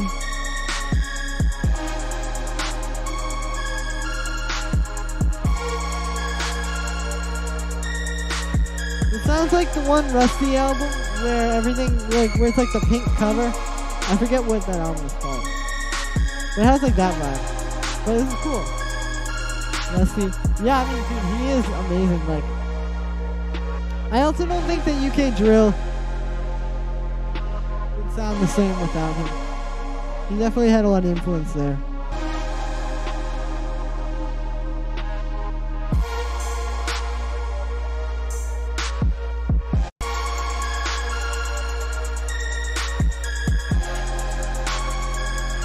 cool. It sounds a little distorted though. That's like one thing I can say.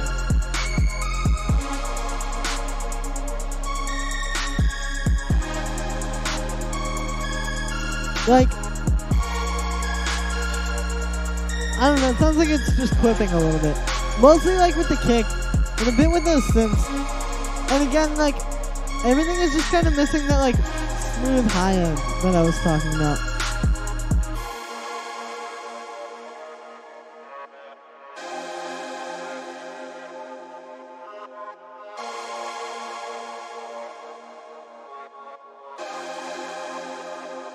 Add some disturbance. I see. Well, yeah, like with the synth, I would try to get some like very high end. Like, what I mean by this is actually kind of in this drum groove, actually. If I put the spectrum on here, like, okay, you can see the very high stuff up there, like that range.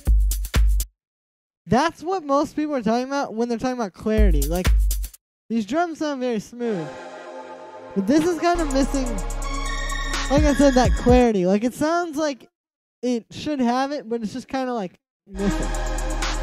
So I would try to bring out some high end with the hi-hats and with the synth. Like past 15, yeah, exactly.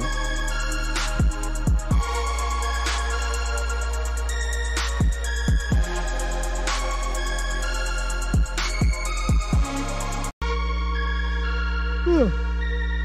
I mean, overall this is cool though. I'll just keep working with it. I like the synth here. That's a nice little switch up. Alright, cool. Thank you for sending that one in, Deep Web. Like I said, solid track. Just gotta bring in those like high highs. But yeah, okay, cool. So this one is from Connor, aka Cohop. I believe that's how you say it.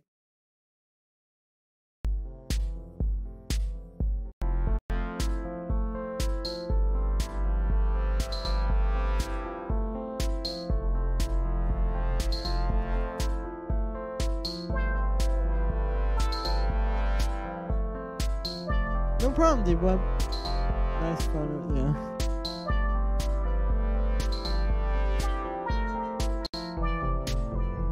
Okay, so this synth melody is kind of out of tune. Well, not like out of tune, but out of key. Like, it's not playing notes that are in key with the rest of everything else.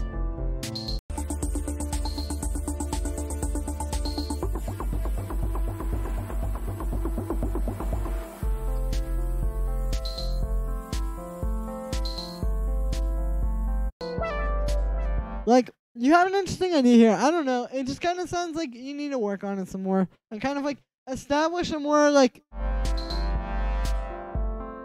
guess you have a chord progression, but it's just kind of like... Yeah, it just feels like it's a lot of background stuff, but no like main thing. Like, I'll just kind of work on that.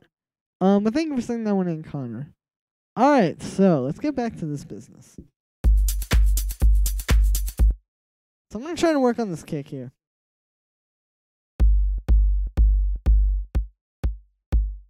You know, actually, though, I realized I have a much better kick that I could just grab from a sample pack. From the Chrome Sparks one. From Splice. Kicks.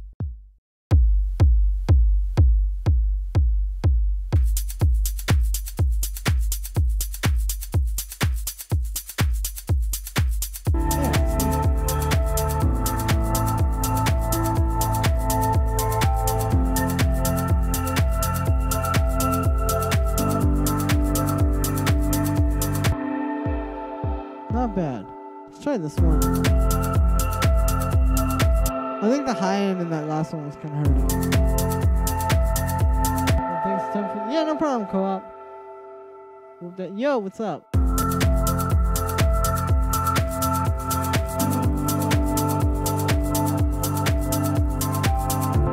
Now maybe I won't put the kick in that group.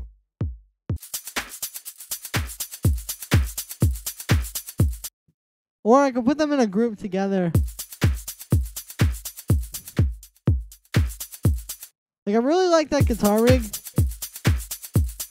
on the percussion,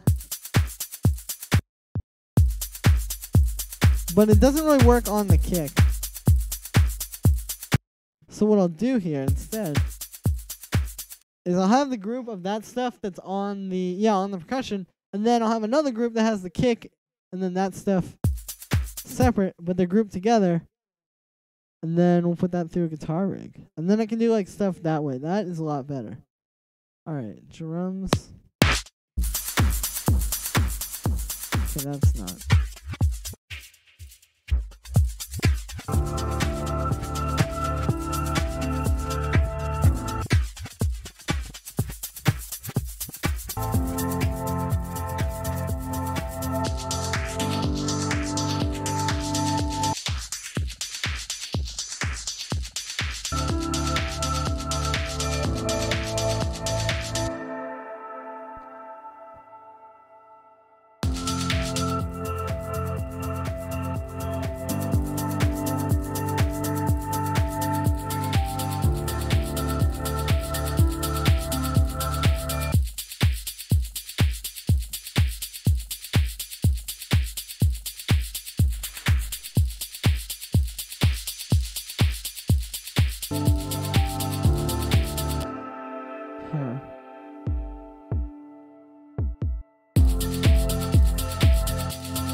Let's try some more stuff here. Do you have a Discord? Yo, Don Leo, what's up?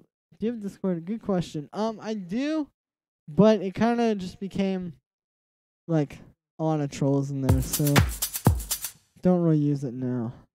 Sadly.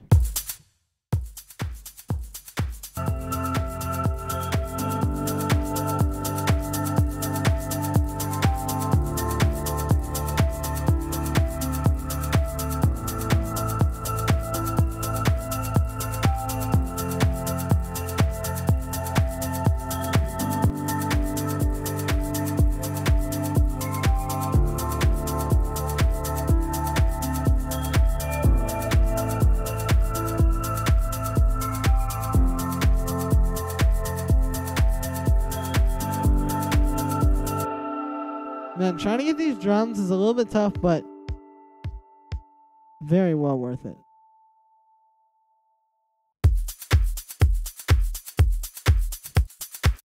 So I want this one just for some high end.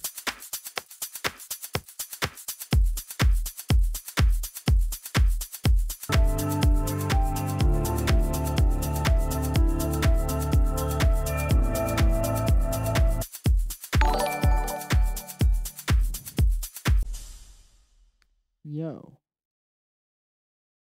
Hey, Co-op, thank you for subscribing. I appreciate that.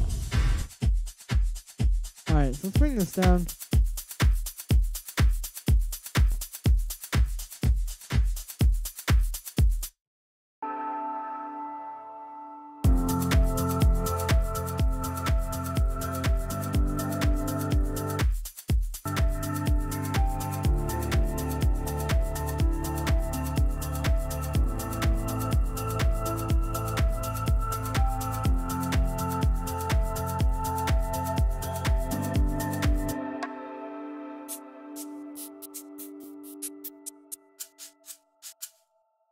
There we go. There's like one range of like where I want the percussion to be that isn't really getting hit. So this one will just kind of fill that up a bit. So let's turn that down.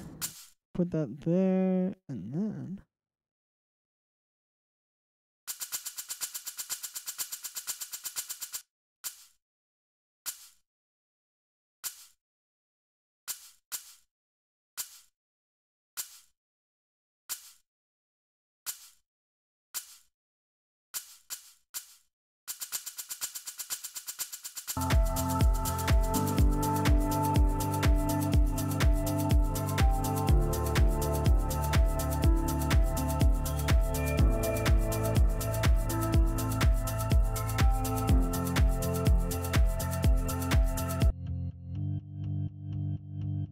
I'm not a huge fan of this bass.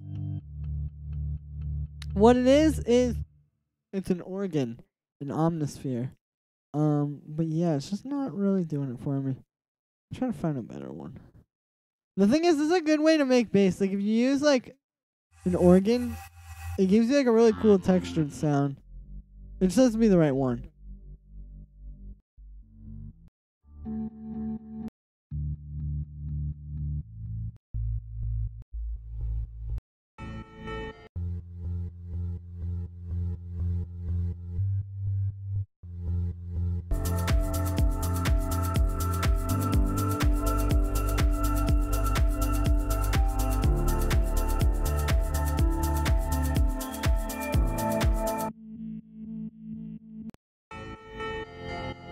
That's not the one. Well, we'll get it. Like, usually one of these Omnisphere ones works pretty well.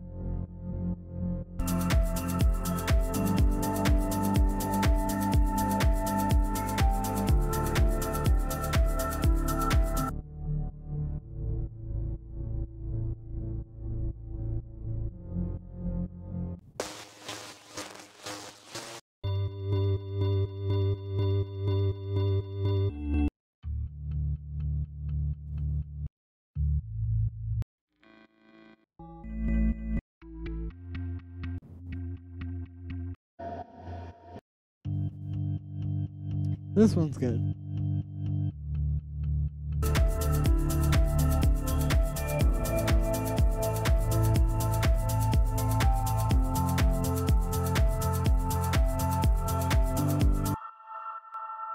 Go to serum. I do not have a serum in here. I'm going to try switching this out. This ARP. I'm going to switch this for something in this bucla. And I think I'm going to layer it with the one that you were just hearing that I've been using this whole time. But yeah, like, I like these sounds a lot.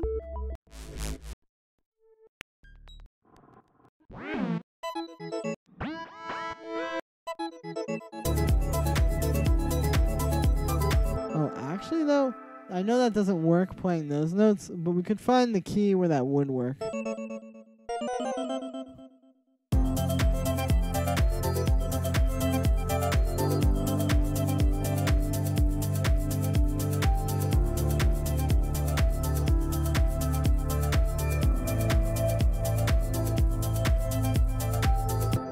Take a lesson wave. Yep. Okay, I'm not sure if that's right.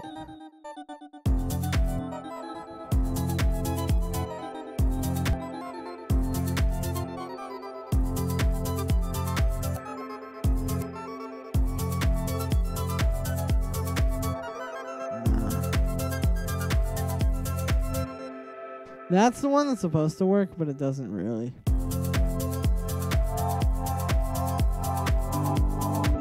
Alright, let's just find a different one. But yeah, there's some really cool sounds in here.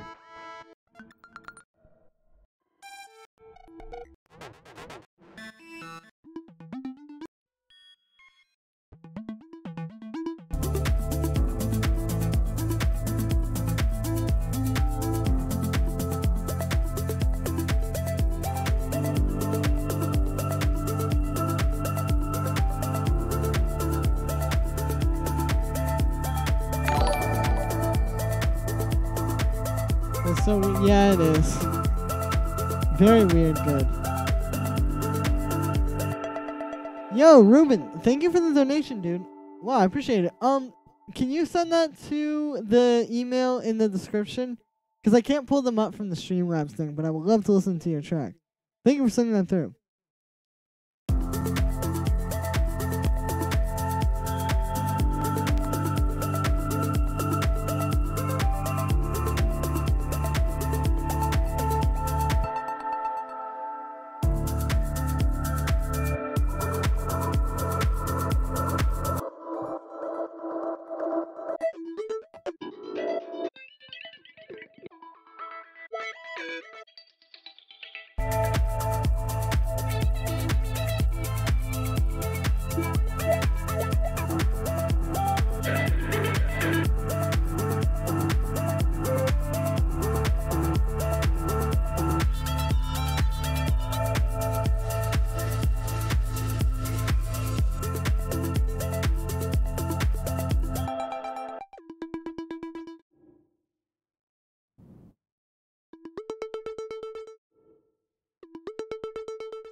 gonna try putting this bass, this organ, through an amp.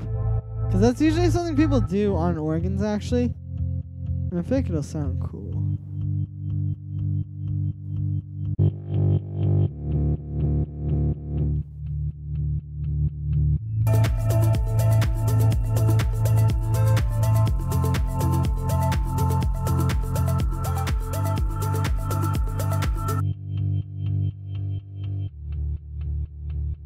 Nice. And then let's also get a bit of saturation.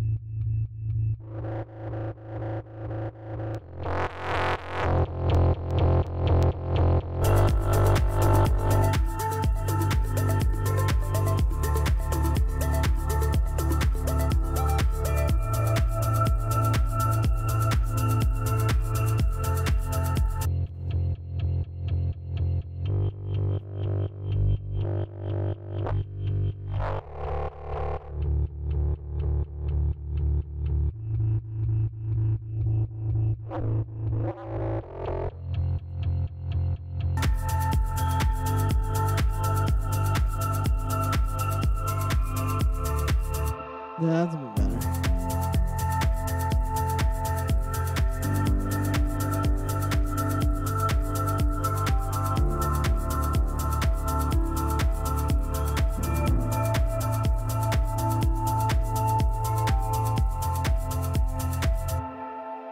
Nice.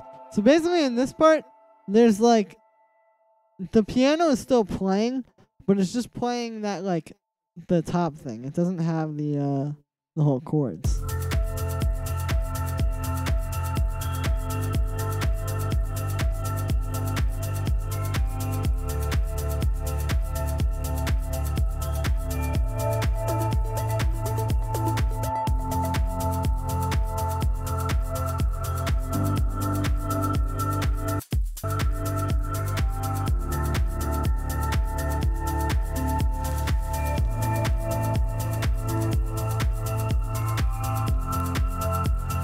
Okay, so now I'm also thinking more about like effects. So I want to take this candle top thing that I recorded and try putting it into a granular synth now, like I was saying. So let's just kind of find a cool part. I think like one of these longer ones will work. Like just something like that. So I consolidated it because, yeah, then it'll only be that part when we go to put it into the granulator. And yeah, man. Here we go. Okay. Cool.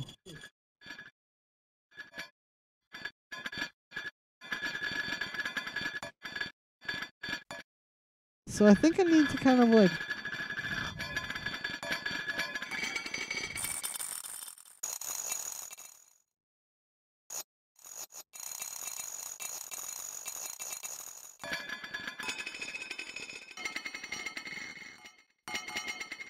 Yeah, let's do it like that. I'm trying to find the right pitch to play this at, because too low, and I think it doesn't sound too good. And I'm going to put some processing on this. I might put it in the drum group, honestly. I'm not entirely sure yet.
I'm gonna make my own sound for this. Let's do 16th notes here. Like something similar to what I was just doing with that synth, but I want to have a bit more control over it.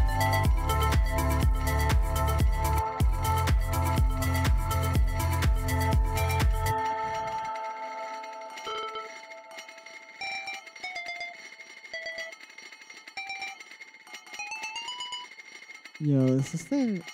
Why does this happen? Okay, there we go.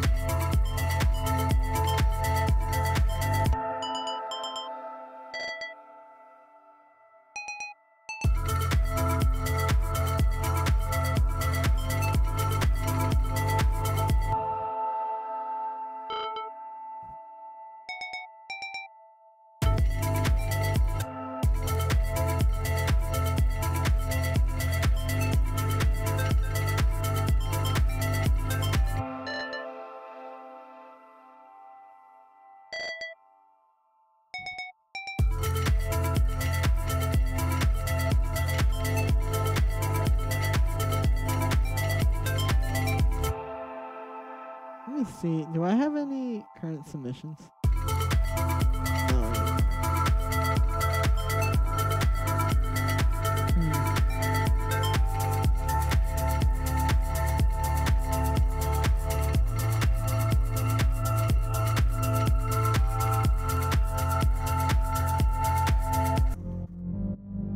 Alright, I'm gonna try adding a layer to this bass with the DX7.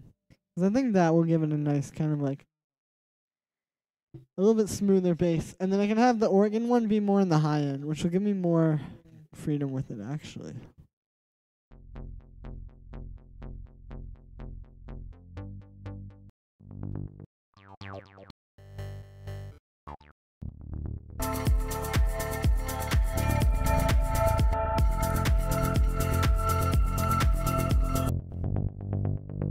Yo, we can do like this.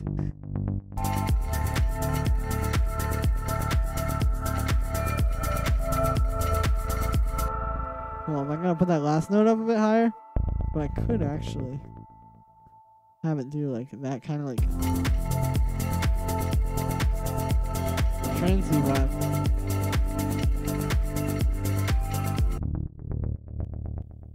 $10,000 is a lot of people. You're right about that. 10,000 is a lot of people. What are you giving away?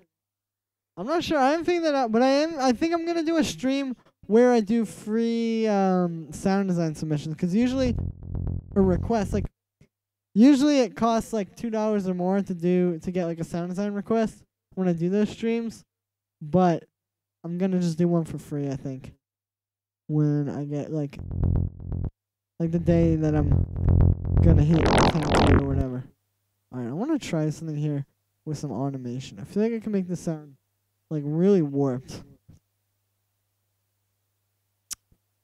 Basically what I'm gonna do here is we're just gonna have this thing, this kind of like parameter. Hold up.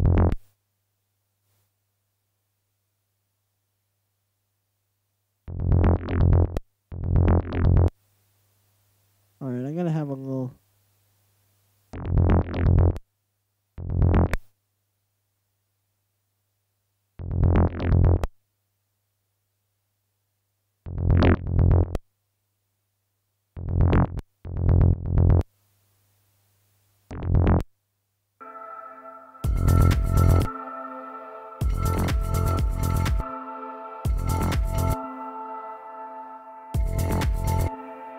Alright, yeah, we can have like a warping kind of like John Hopkins style bass. And I'm gonna add, I've sent the mail, did you get it? I will check in a moment, Skunky. Actually, let me just check my phone. But yeah, I'm trying to do, like I said, one of those like kind of warping John Hopkins style bass lines where it has like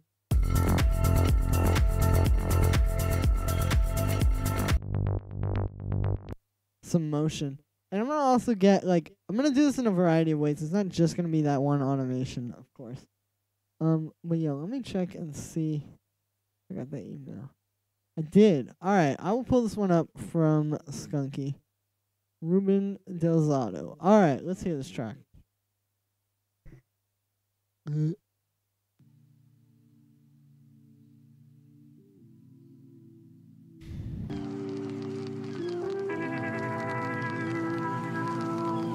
Darling, you're so cool. I wanna share my time with you. Wanna see the way this is cool. I see the vibe you're going for. And I'm never there for you. Flying in the sky, covered love. I didn't think this through. Oh, someone new. Ooh. But it's okay, 'cause you know I love you. And deep in the sky, Yeah, this is interesting. I didn't think this through. The drums sound a bit compressed. I will say that. Oh, so you don't, then I'll say I never liked you. The vocal is a little weird. It's cool though. I mean, I would just keep working on it. But thank you for sending that one in.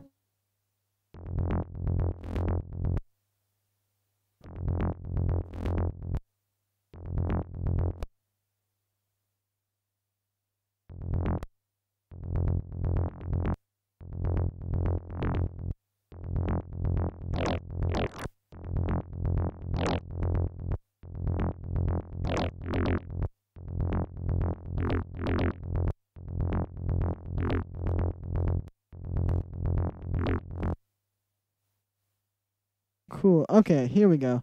And what I'm going to do is I'm going to copy this automation as sort of like an irregular pattern here. So this is how we're going to get kind of something interesting.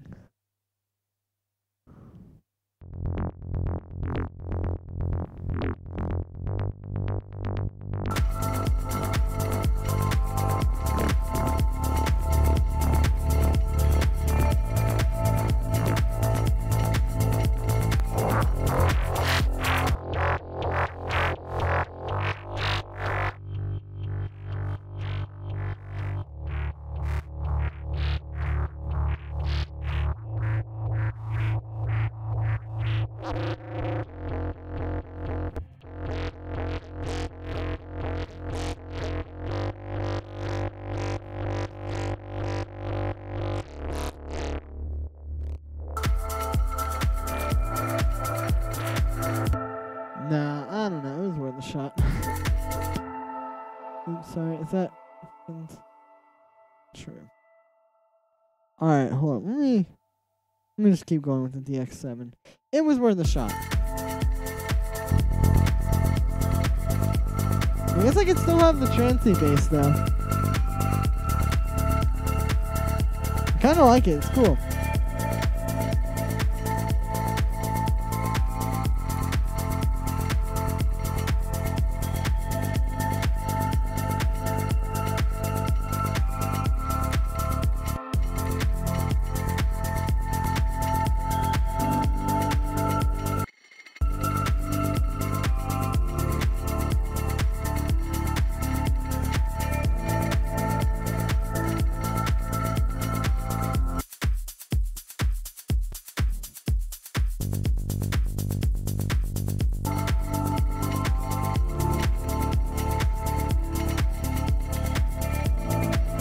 Nice. Alright. I am actually going to go pee really quick, guys. And then I'll be right back. One sec.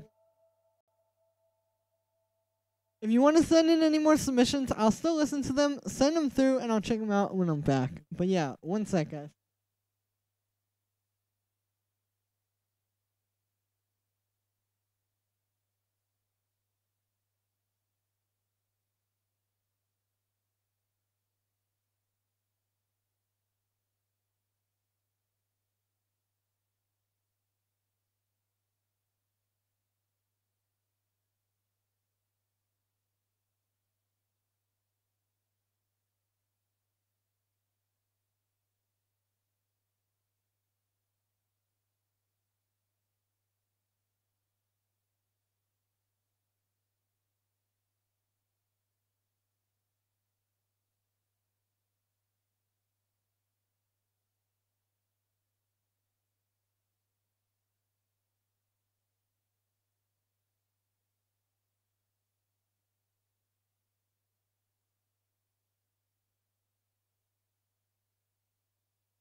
Yo. Okay, I'm back. Did anybody send any submissions? No, they did not. That is cool, though.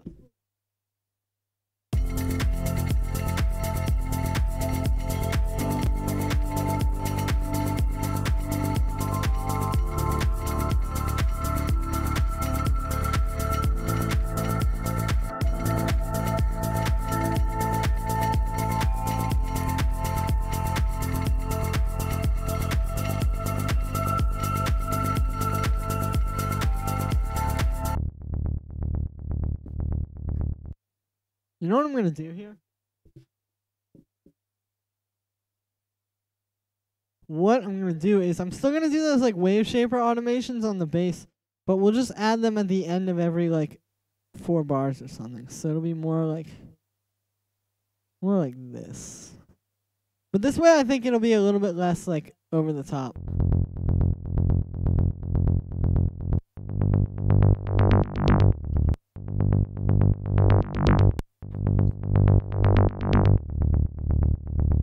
Yeah, like more like that. I'll shape this curve a little bit more.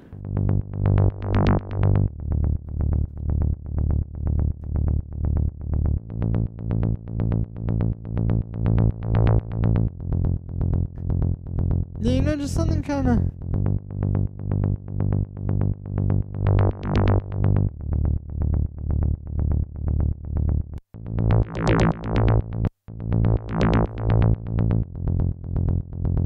Nice. And yeah, I wanted to give it a little bit of like different automations each time as well. So it wouldn't be just the same thing over and over.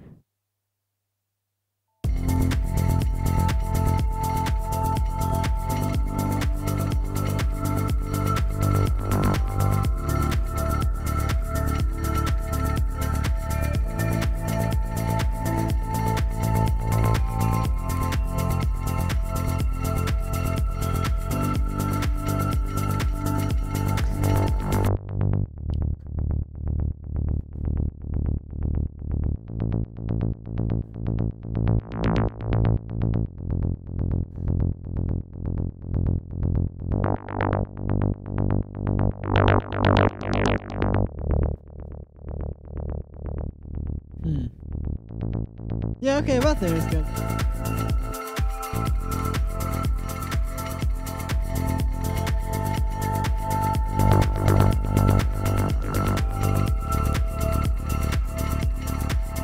That's cool. I think I'm actually gonna honestly just make my own like trancey bass though with Serum.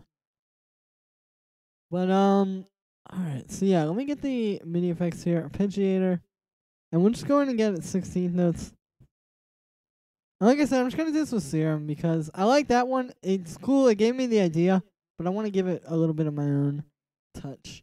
I'm still gonna copy the effects from that one though, because I want the saturator and the LFO tool for sure.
Touch this one.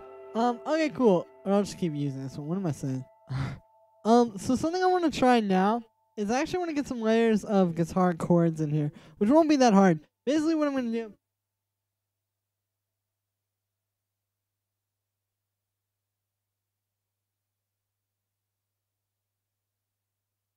So I got the guitar here, and what we're going to do is. Somebody just popping in. Yo, Submotion, what's up? But yeah, so what I'm gonna do here is just have like these kind of chords.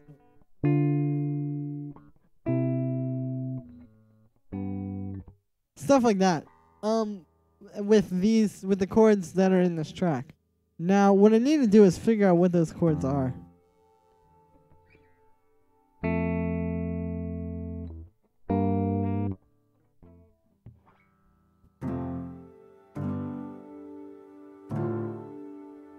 I'm just kind of like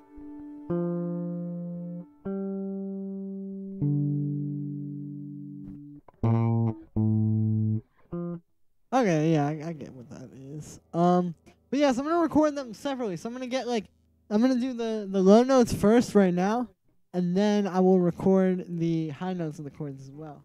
And yeah, it'll just give it a little bit more control of like stuff when I go to process it, which I'll show you after I record these.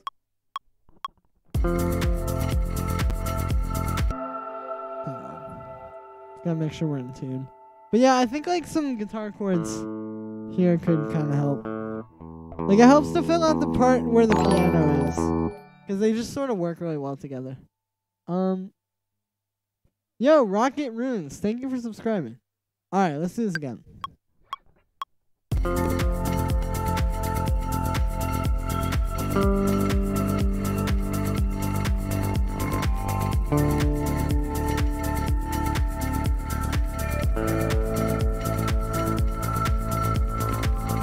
Alright, that last one got a little messed up, but I can just pitch a different one. And yeah, so there was a bit of latency there, as you can probably hear. But that's okay. I'm just going to get these synced up, and then we'll record the thirds. And then I might do fifths as well, but we'll see about that. But yeah, like I was saying, you know, I really like recording guitars this way when you're doing these kind of chords, because like you wouldn't want to do this with like some strumming chords or something, but when they're just the simple plucked ones, you just get like a really nice control over how the sound ends up sounding, I guess, like when you can have them sort of split across the notes. But yeah, so let's put that down -5. And then I'll do some fades on all of these.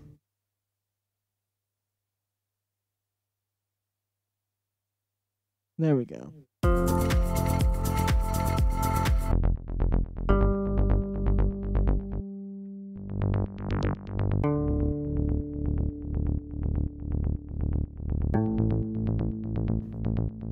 Great. So now the thirds to those chords would be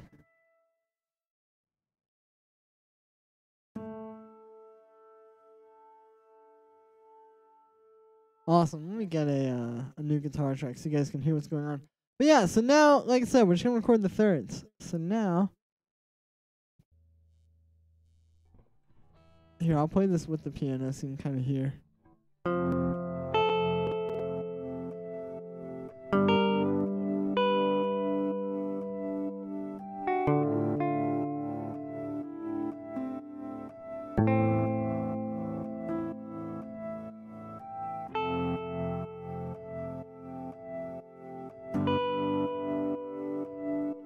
Nice. Alright.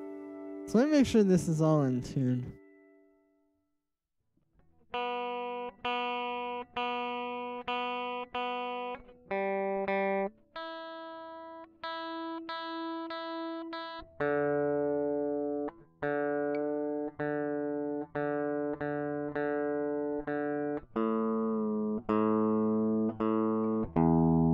This is like guitar tuning string. There we go. Alright, cool. So let's record these thirds before I forget them.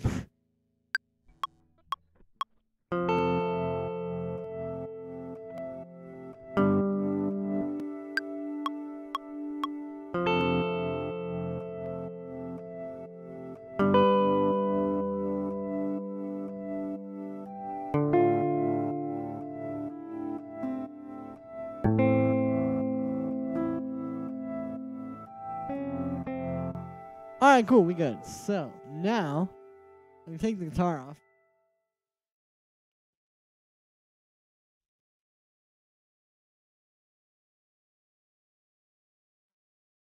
Alright. So yeah, so now you just kind of put these all together. And then put them through some processing, and it'll sound pretty dope. This actually usually works pretty well. But I think it's going to fit really well with the piano because, like I said, these kind of strummed or sort of like plucked guitars sound really good with this style of like more soft, kind of like delicate piano. I'm going to just get these all lined up because, yeah, it's a lot easier to just do this than to actually like sit and mess with all the latency problems that I have. Alright, one more. Oh, okay, let's move that slightly. There we go. Alright, cool. So now it'll be sounding something like this.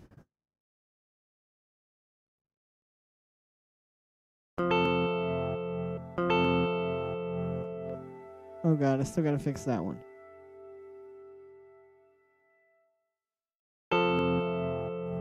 Yeah, there we go.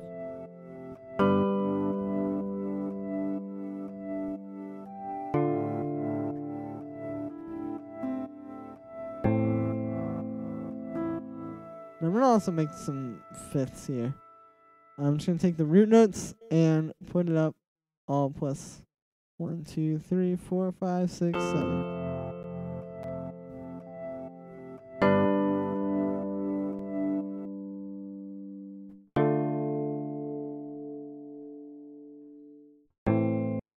There we go. And I think I need to add some fades at the beginning of all of these as well. It'll make it a bit smoother, and yeah, you guys can probably hear the annoying clicking that's going on. So let's solve that with some simple fades. And then I'll put this through a guitar rig, and we can kind of, yeah, just make something interesting with it. I'm going to get, actually, first, one of the Waves guitar effects, actually, and put those on here. I'm going to get, like, somebody showed me this while I was streaming the other day, but it's like this, this vibrato thing. It's only for the Waves stomp, I guess. Like their guitar stuff. But yeah, so now we got this. It's a lot smoother. And yeah, so like I said, I'm gonna get that vibrato from Waves. Before I forget, stomp. I'll just get the stomp 6. I'll show you. It's just like it's called like vibrola or something. But if you put this into guitar rig, it can sound really good for the kind of like smoother, softer guitars that want like this vibe here.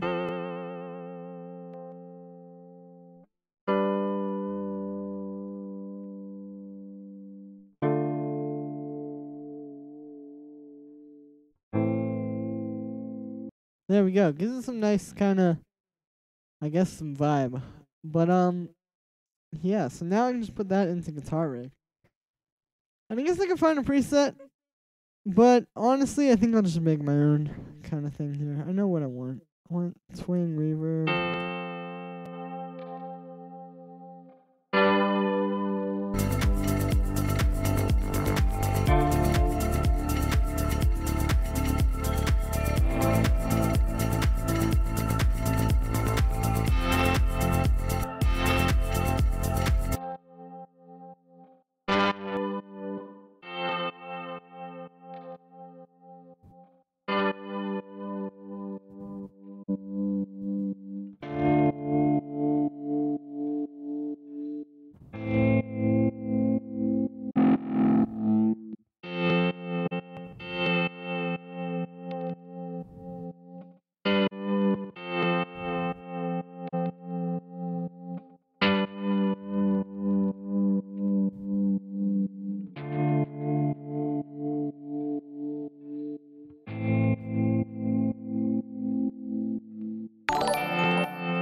I'm gonna give it a bit less vibrato.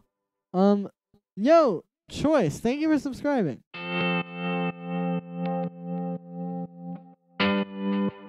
Also, something that I kind of like to do sometimes, not always, but sometimes this can work. If you put these down an octave, this is also why I like to split the voices of the chords. 2, 3, 4, 5, 6, 7, 8, 9, 10, 11, 12. Make it a bit deeper.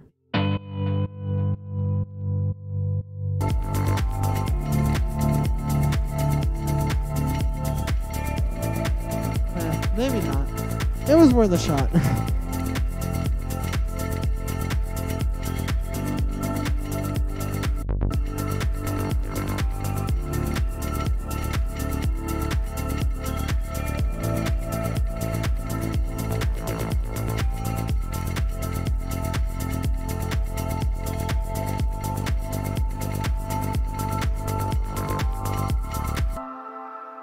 Nice. Alright, I'm gonna make an ARP over this. I know that might be a bit of a simple way, or a bit of like a kind of common way people do it, I guess. A basic way.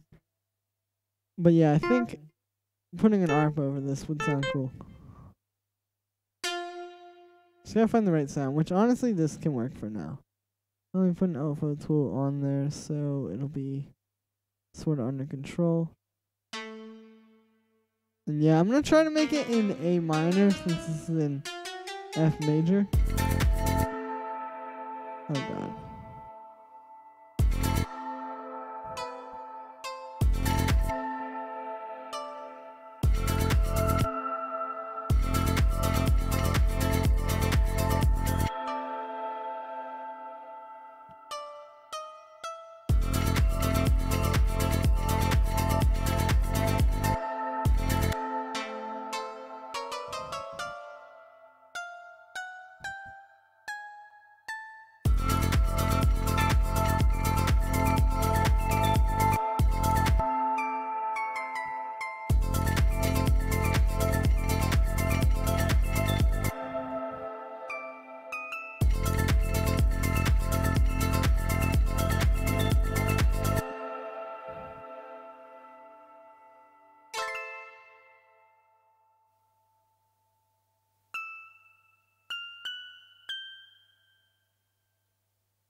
Alright, that'll be one layer, and then we'll have an ARP that's playing like regular stuff. Because I think this is some kind of MIDI thing. Or some kind of... Yeah, see, that's already set up. But that sounds cool now. It's playing that same MIDI, but it sounds a little different. So when we layer that with something that's just playing the straightforward MIDI without any kind of weird thing, it'll sound cool. Like this.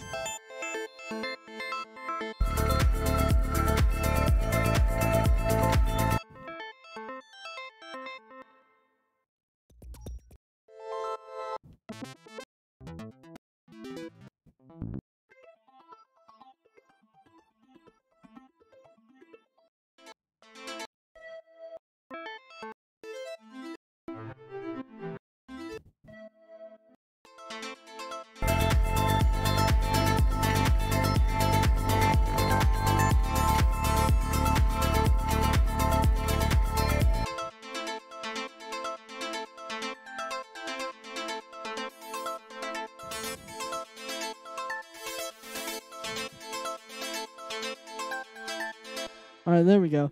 And then I'm going to automate those two parameters. Sort of like slowly.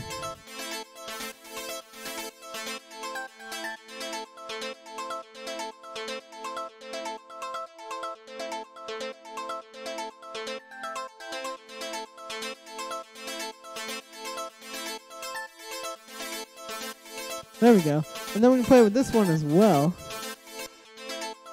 And it'll be like truly just warping.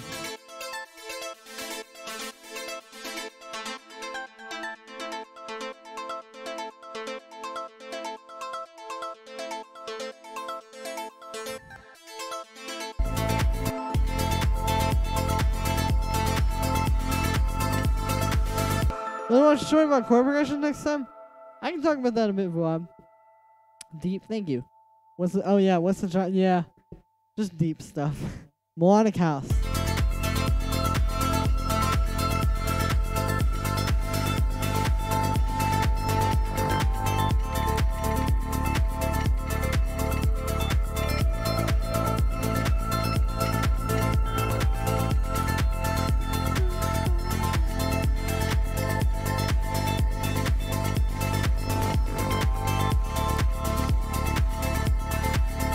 No problem, Bob. I can talk about it now. Is there anything in particular that you are like struggling with? Alright, let's try to work on like the arrangement of this song. Cause like obviously this would be the drop. But let's figure out how it's gonna get to the drop. So I think I'm gonna start with piano. Just playing like, or with the piano. Just playing like that. And we'll grab the kick as well. Probably pretty important. Okay, I don't like that kick. I'm gonna switch that out with a different one. Let's just get a cashmere kick. What key are we? We're in F, I remember. Yeah, like I want one that's just gonna be a little bit more like clean. This one works for one thing, it's just not the thing that I want it to be.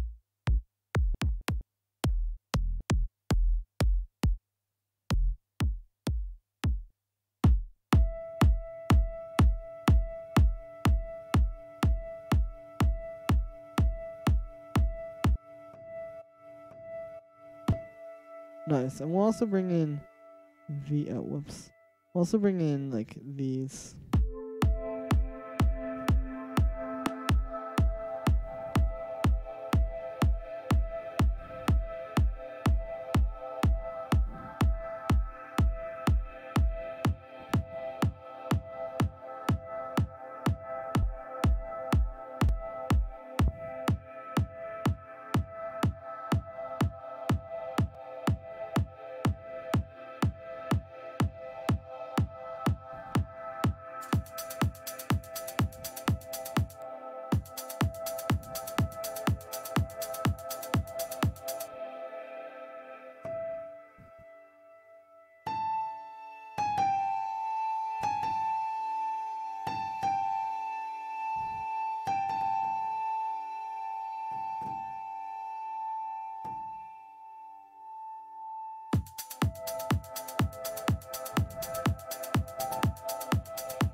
Alright, yeah, I got some ideas here.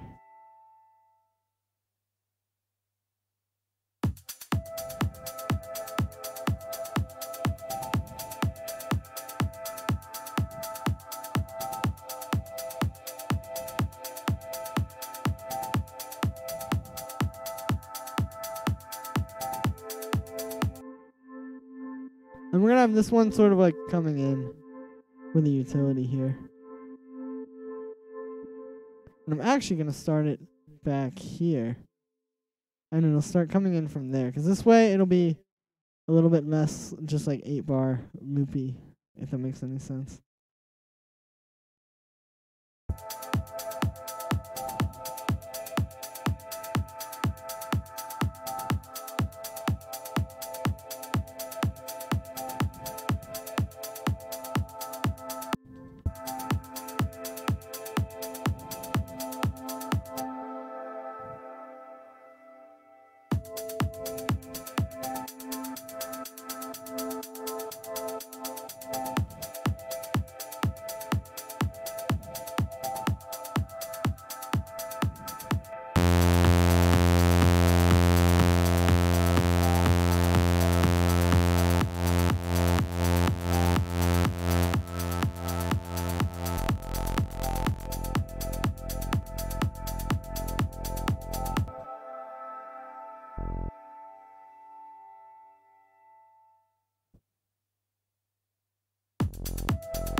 we're gonna get.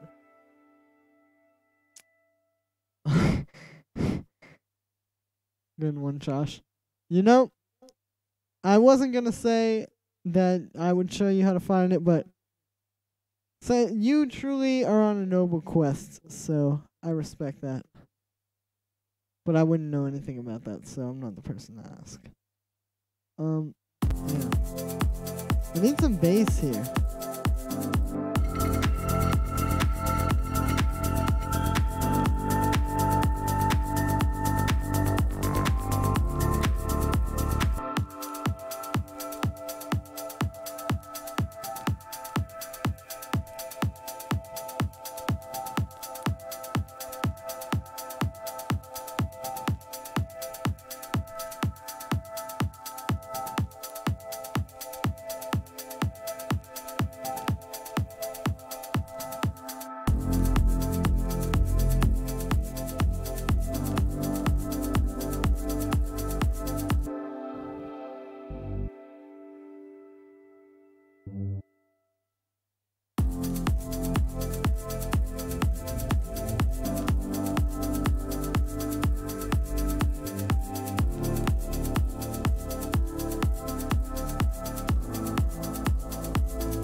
You know what I'm thinking? What if I use something like this for bass in this part? Like something... Yeah, like something more like this.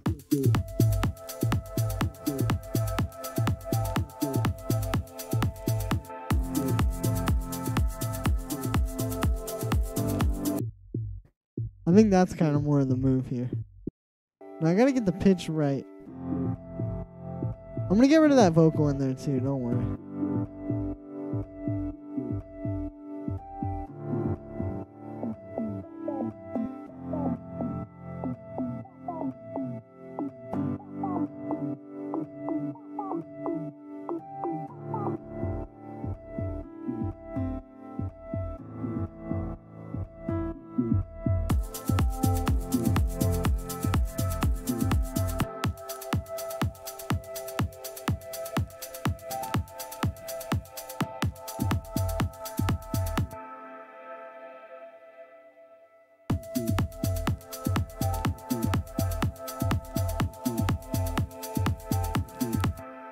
The moment I want to press Command S.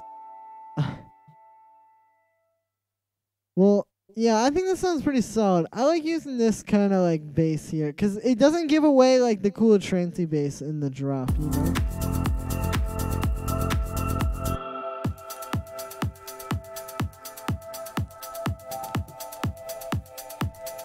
Finish after 10 minutes. Yeah, in 10 minutes I'm gonna probably go off the stream.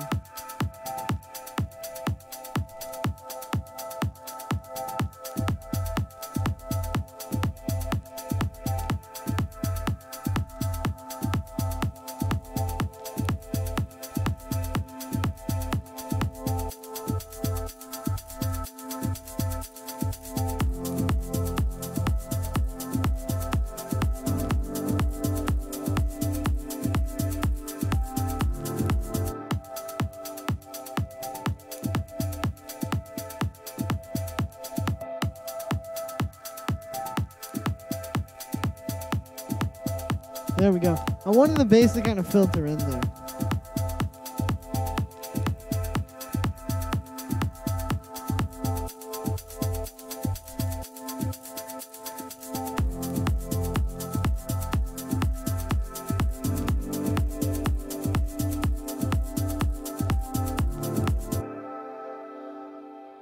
I really like the shaker. Thank you, Ghosty. Maybe I had a clap. Yeah, well, there is one in the drop.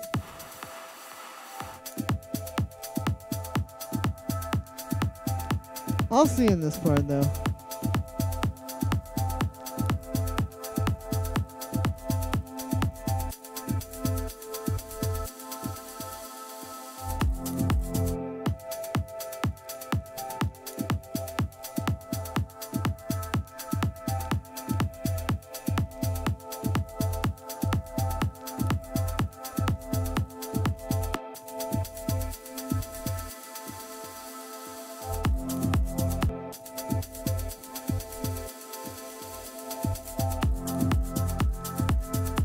That's cool. Thank you, Julian. Thank you, Vuad. Peace out, man. Thank you for hanging out and watching the stream.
Nice. And then I'll add a little reverb there for that automation as well.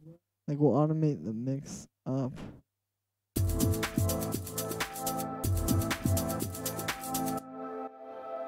Yeah, that's not too bad of a way to transition out of that. I think I need to add maybe some saturation actually.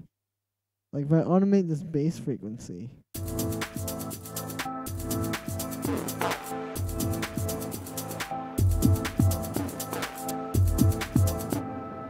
I don't know.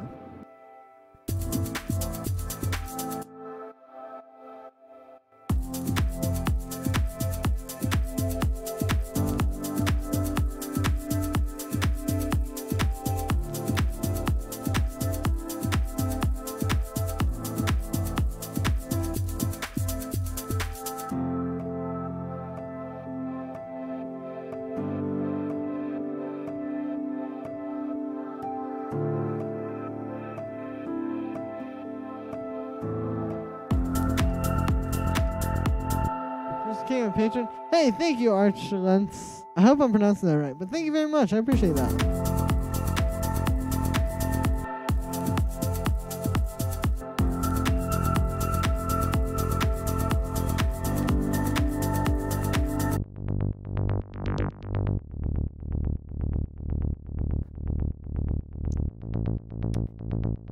I need to find this envelope here.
not sure. Show you ASAP. Hey, thank you, Archer Lens. I appreciate that a lot.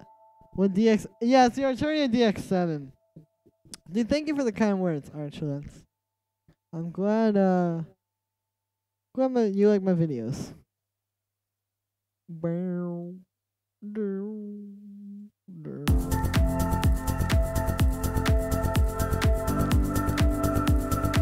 They got really nice plugins. Yeah, they do. They got some solid stuff.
Add one more like hi-hat thing here. Way too thank you. Well, that's what I'm trying to do. Pretty soon I think I'll be doing like that kind of stuff. But thank you very much, Archlens. You are very kind. I appreciate you. Keep doing tutorials to help. Well, yeah, I mean ideally I want to do both. Like I really just want to do it all.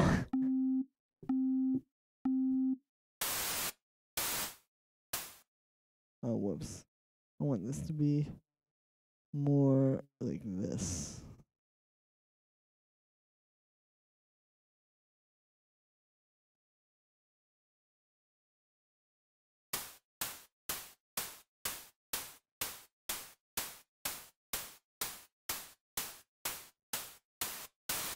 You guys are very nice though. Thank you for all the kind words tonight, you know? You guys keep me going.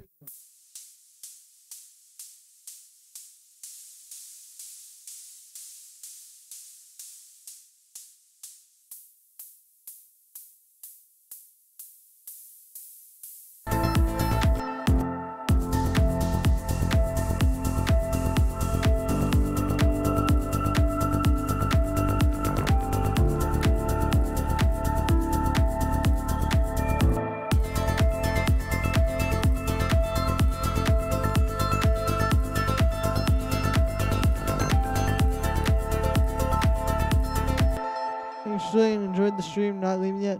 Thank you very much, Angel Shark. Yeah, well, I'm glad this one worked out for you. Where were you traveling? Were you just like seeing the world?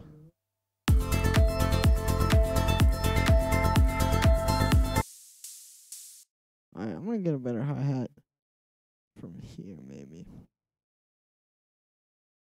Let's see if like this one will work.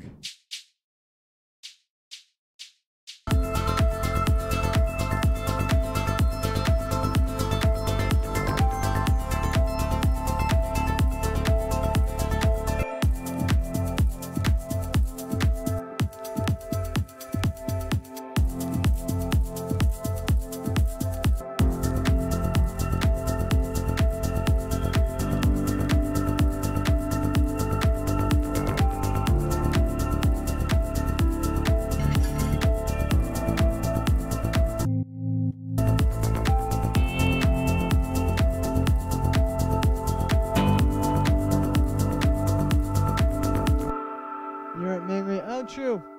Well, that's cool. Yeah, you know what I'm gonna add? Okay, first of all, what I'm gonna do here is I'm gonna take this piano.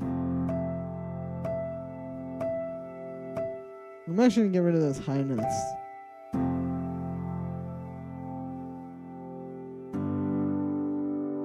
But then what we're gonna do is I'm gonna record that into a new audio track. Like we'll just do this. Why can I not? Oh, okay. Wait, what? Oh, okay, there we go. Now I get it. Alright, yeah, so I'm going to record just that thing, and then I'm going to reverse some of the piano chords. Glad to be back home now. I feel you. Always a good feeling.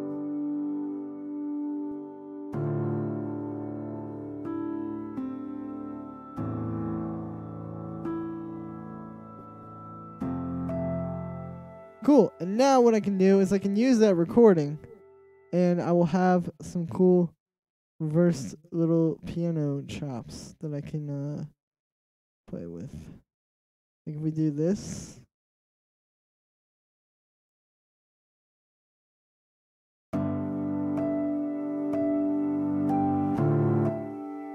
Yeah, something like that. I'll play around with it and kind of get it working, you know, well.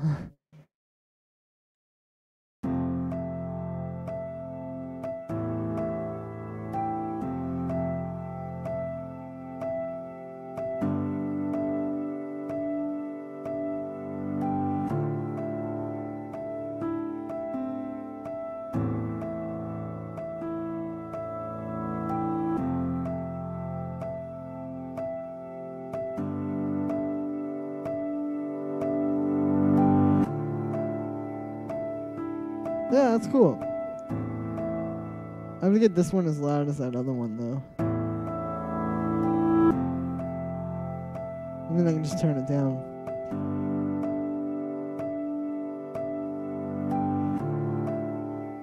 And this way, we can have that during all the parts where the piano is playing, and yeah, it'll sound cool.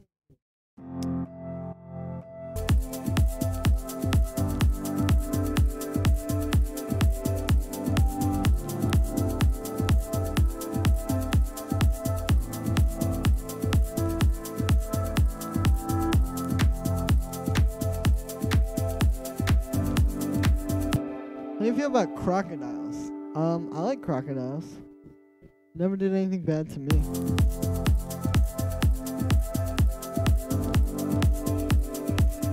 Not like afraid of them.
Alright, now I want to try one last thing before I go here. I'm going to group all these drums together.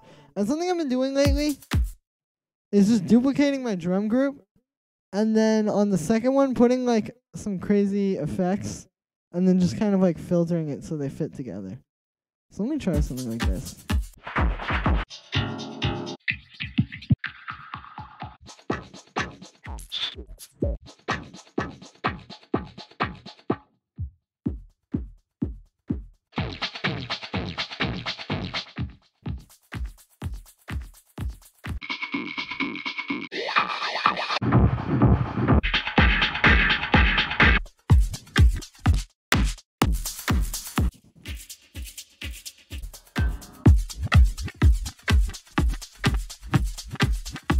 Like, honestly, something like this sounds kind of cool.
Yeah, the vocoder can work. I mean, that can give you some cool things. I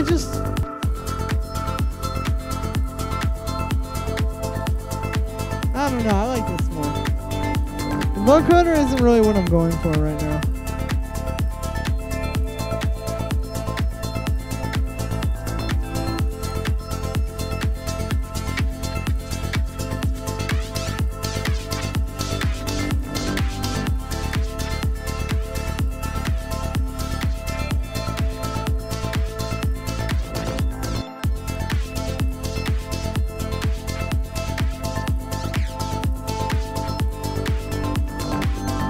There we go.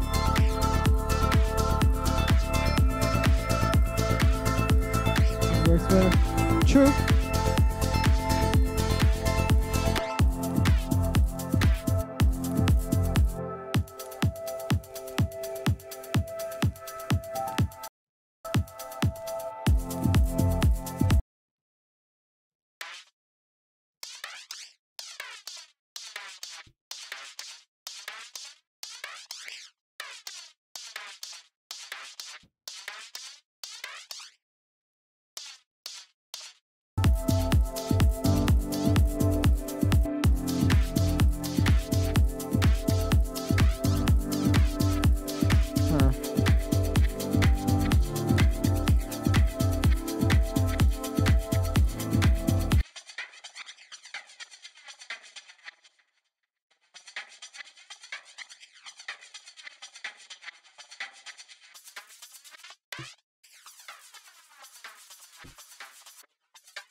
That's a bit better.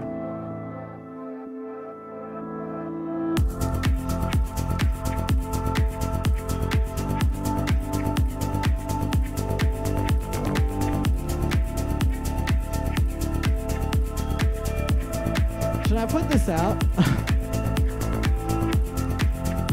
This is cool.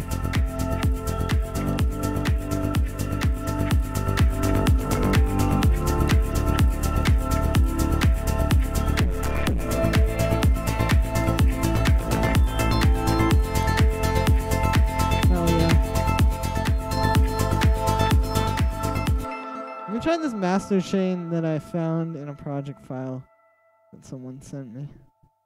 See how that sounds.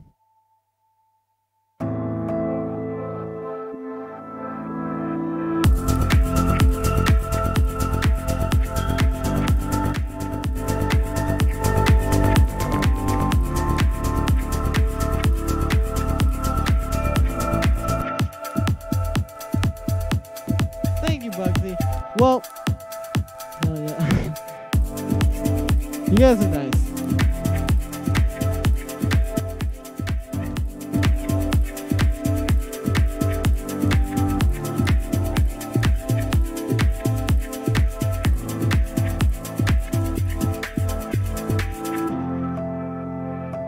I need to find, I'm gonna get the structure together.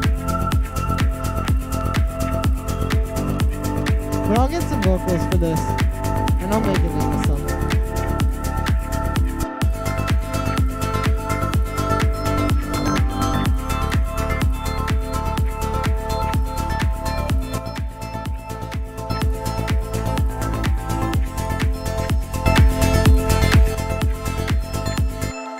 Well, anyway, guys, thank you very much to everybody who watched the stream. It's 9:09. Wow, look at that.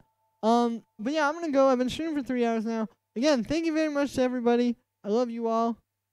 Peace, guys.